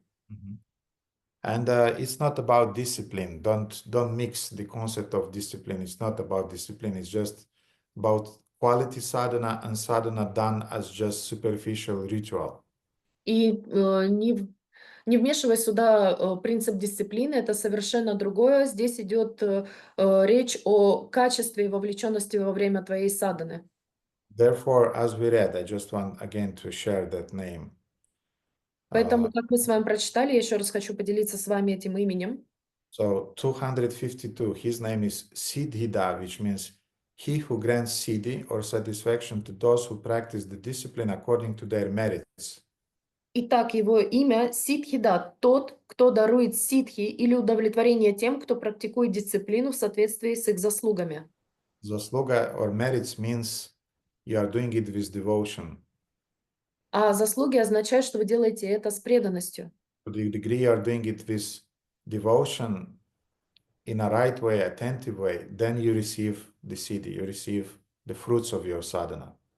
И в той степени, в которой вы выполняете это с преданностью, с вовлеченностью, в той степени вы получаете результаты своей садханы. And again, Krishna is not obliged to give you the fruits of your sadhana. И еще раз, Кришна не обязан давать вам плоды вашей садханы. He is doing it because he feels inspired by the quality of your sadhana. Он делает это потому, что он вдохновлен тем, как вы делаете свою садхану. But you cannot come to Krishna at the end of your life Но вы не можете прийти к Кришне в конце своей жизни and say, so Krishna, let's look at this list. и сказать: Кришна, давай посмотрим на этот списочек. So 4 regulative principles marked. Итак, 4 регулирующих принципа зачтено.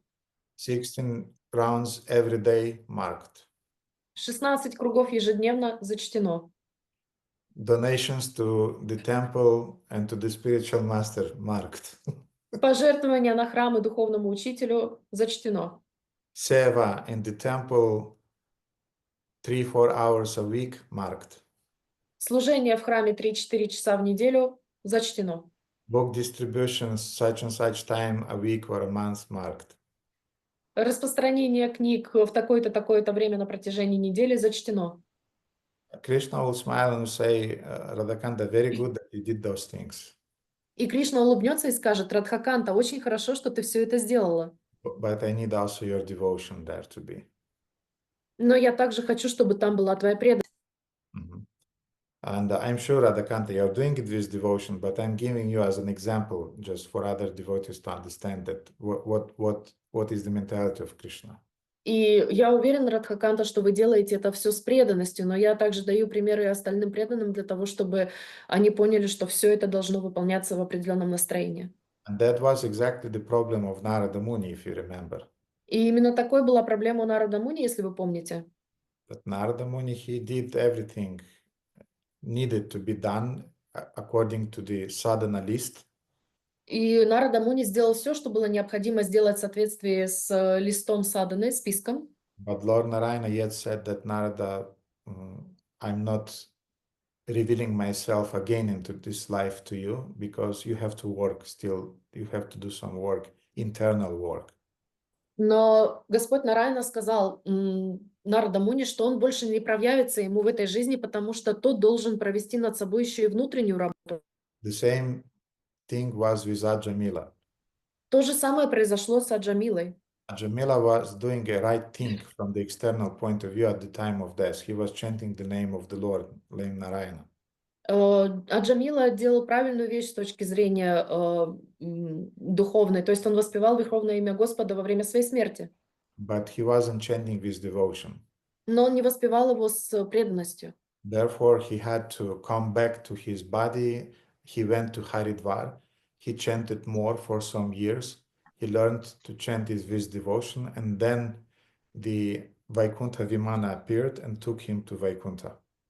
Поэтому он должен был вернуться в свое тело, обратно, пойти в Харидвар, научиться воспевать святые имена с преданностью, и после этого уже появился Вайкунтха Вимана, и он отправился на Вайкунтху. And there are many other situations in the stories in the Vedas when devotees, from the external point of view, they were perfect in their sadhana.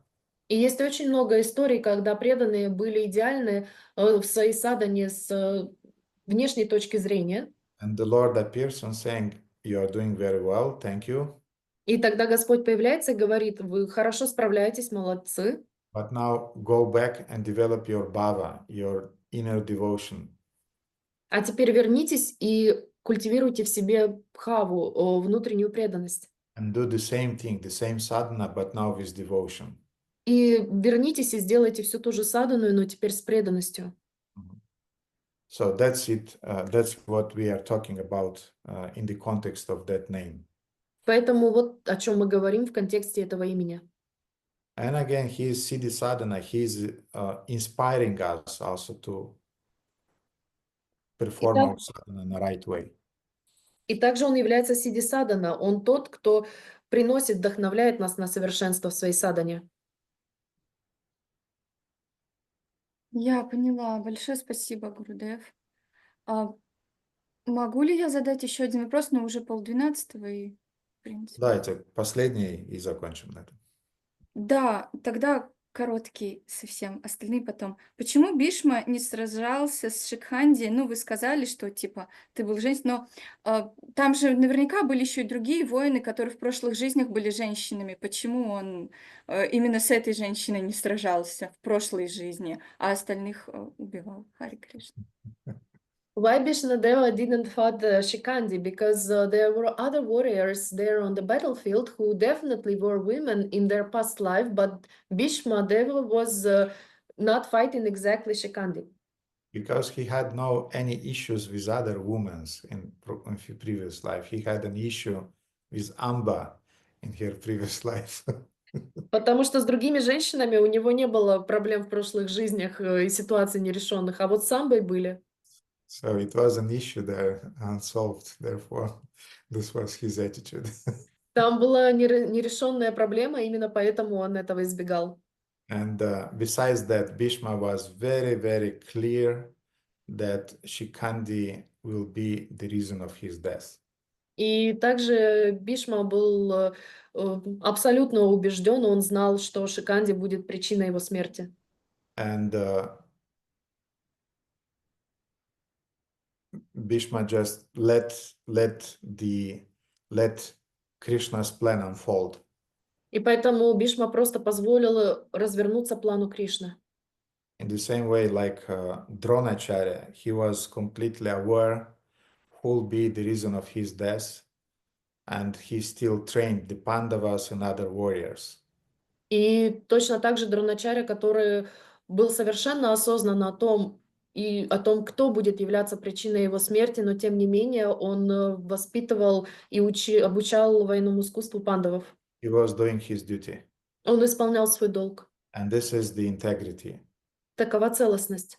And we'll speak about integrity in next Friday a little bit more. We'll speak about this quality of Bhishmadeva's character.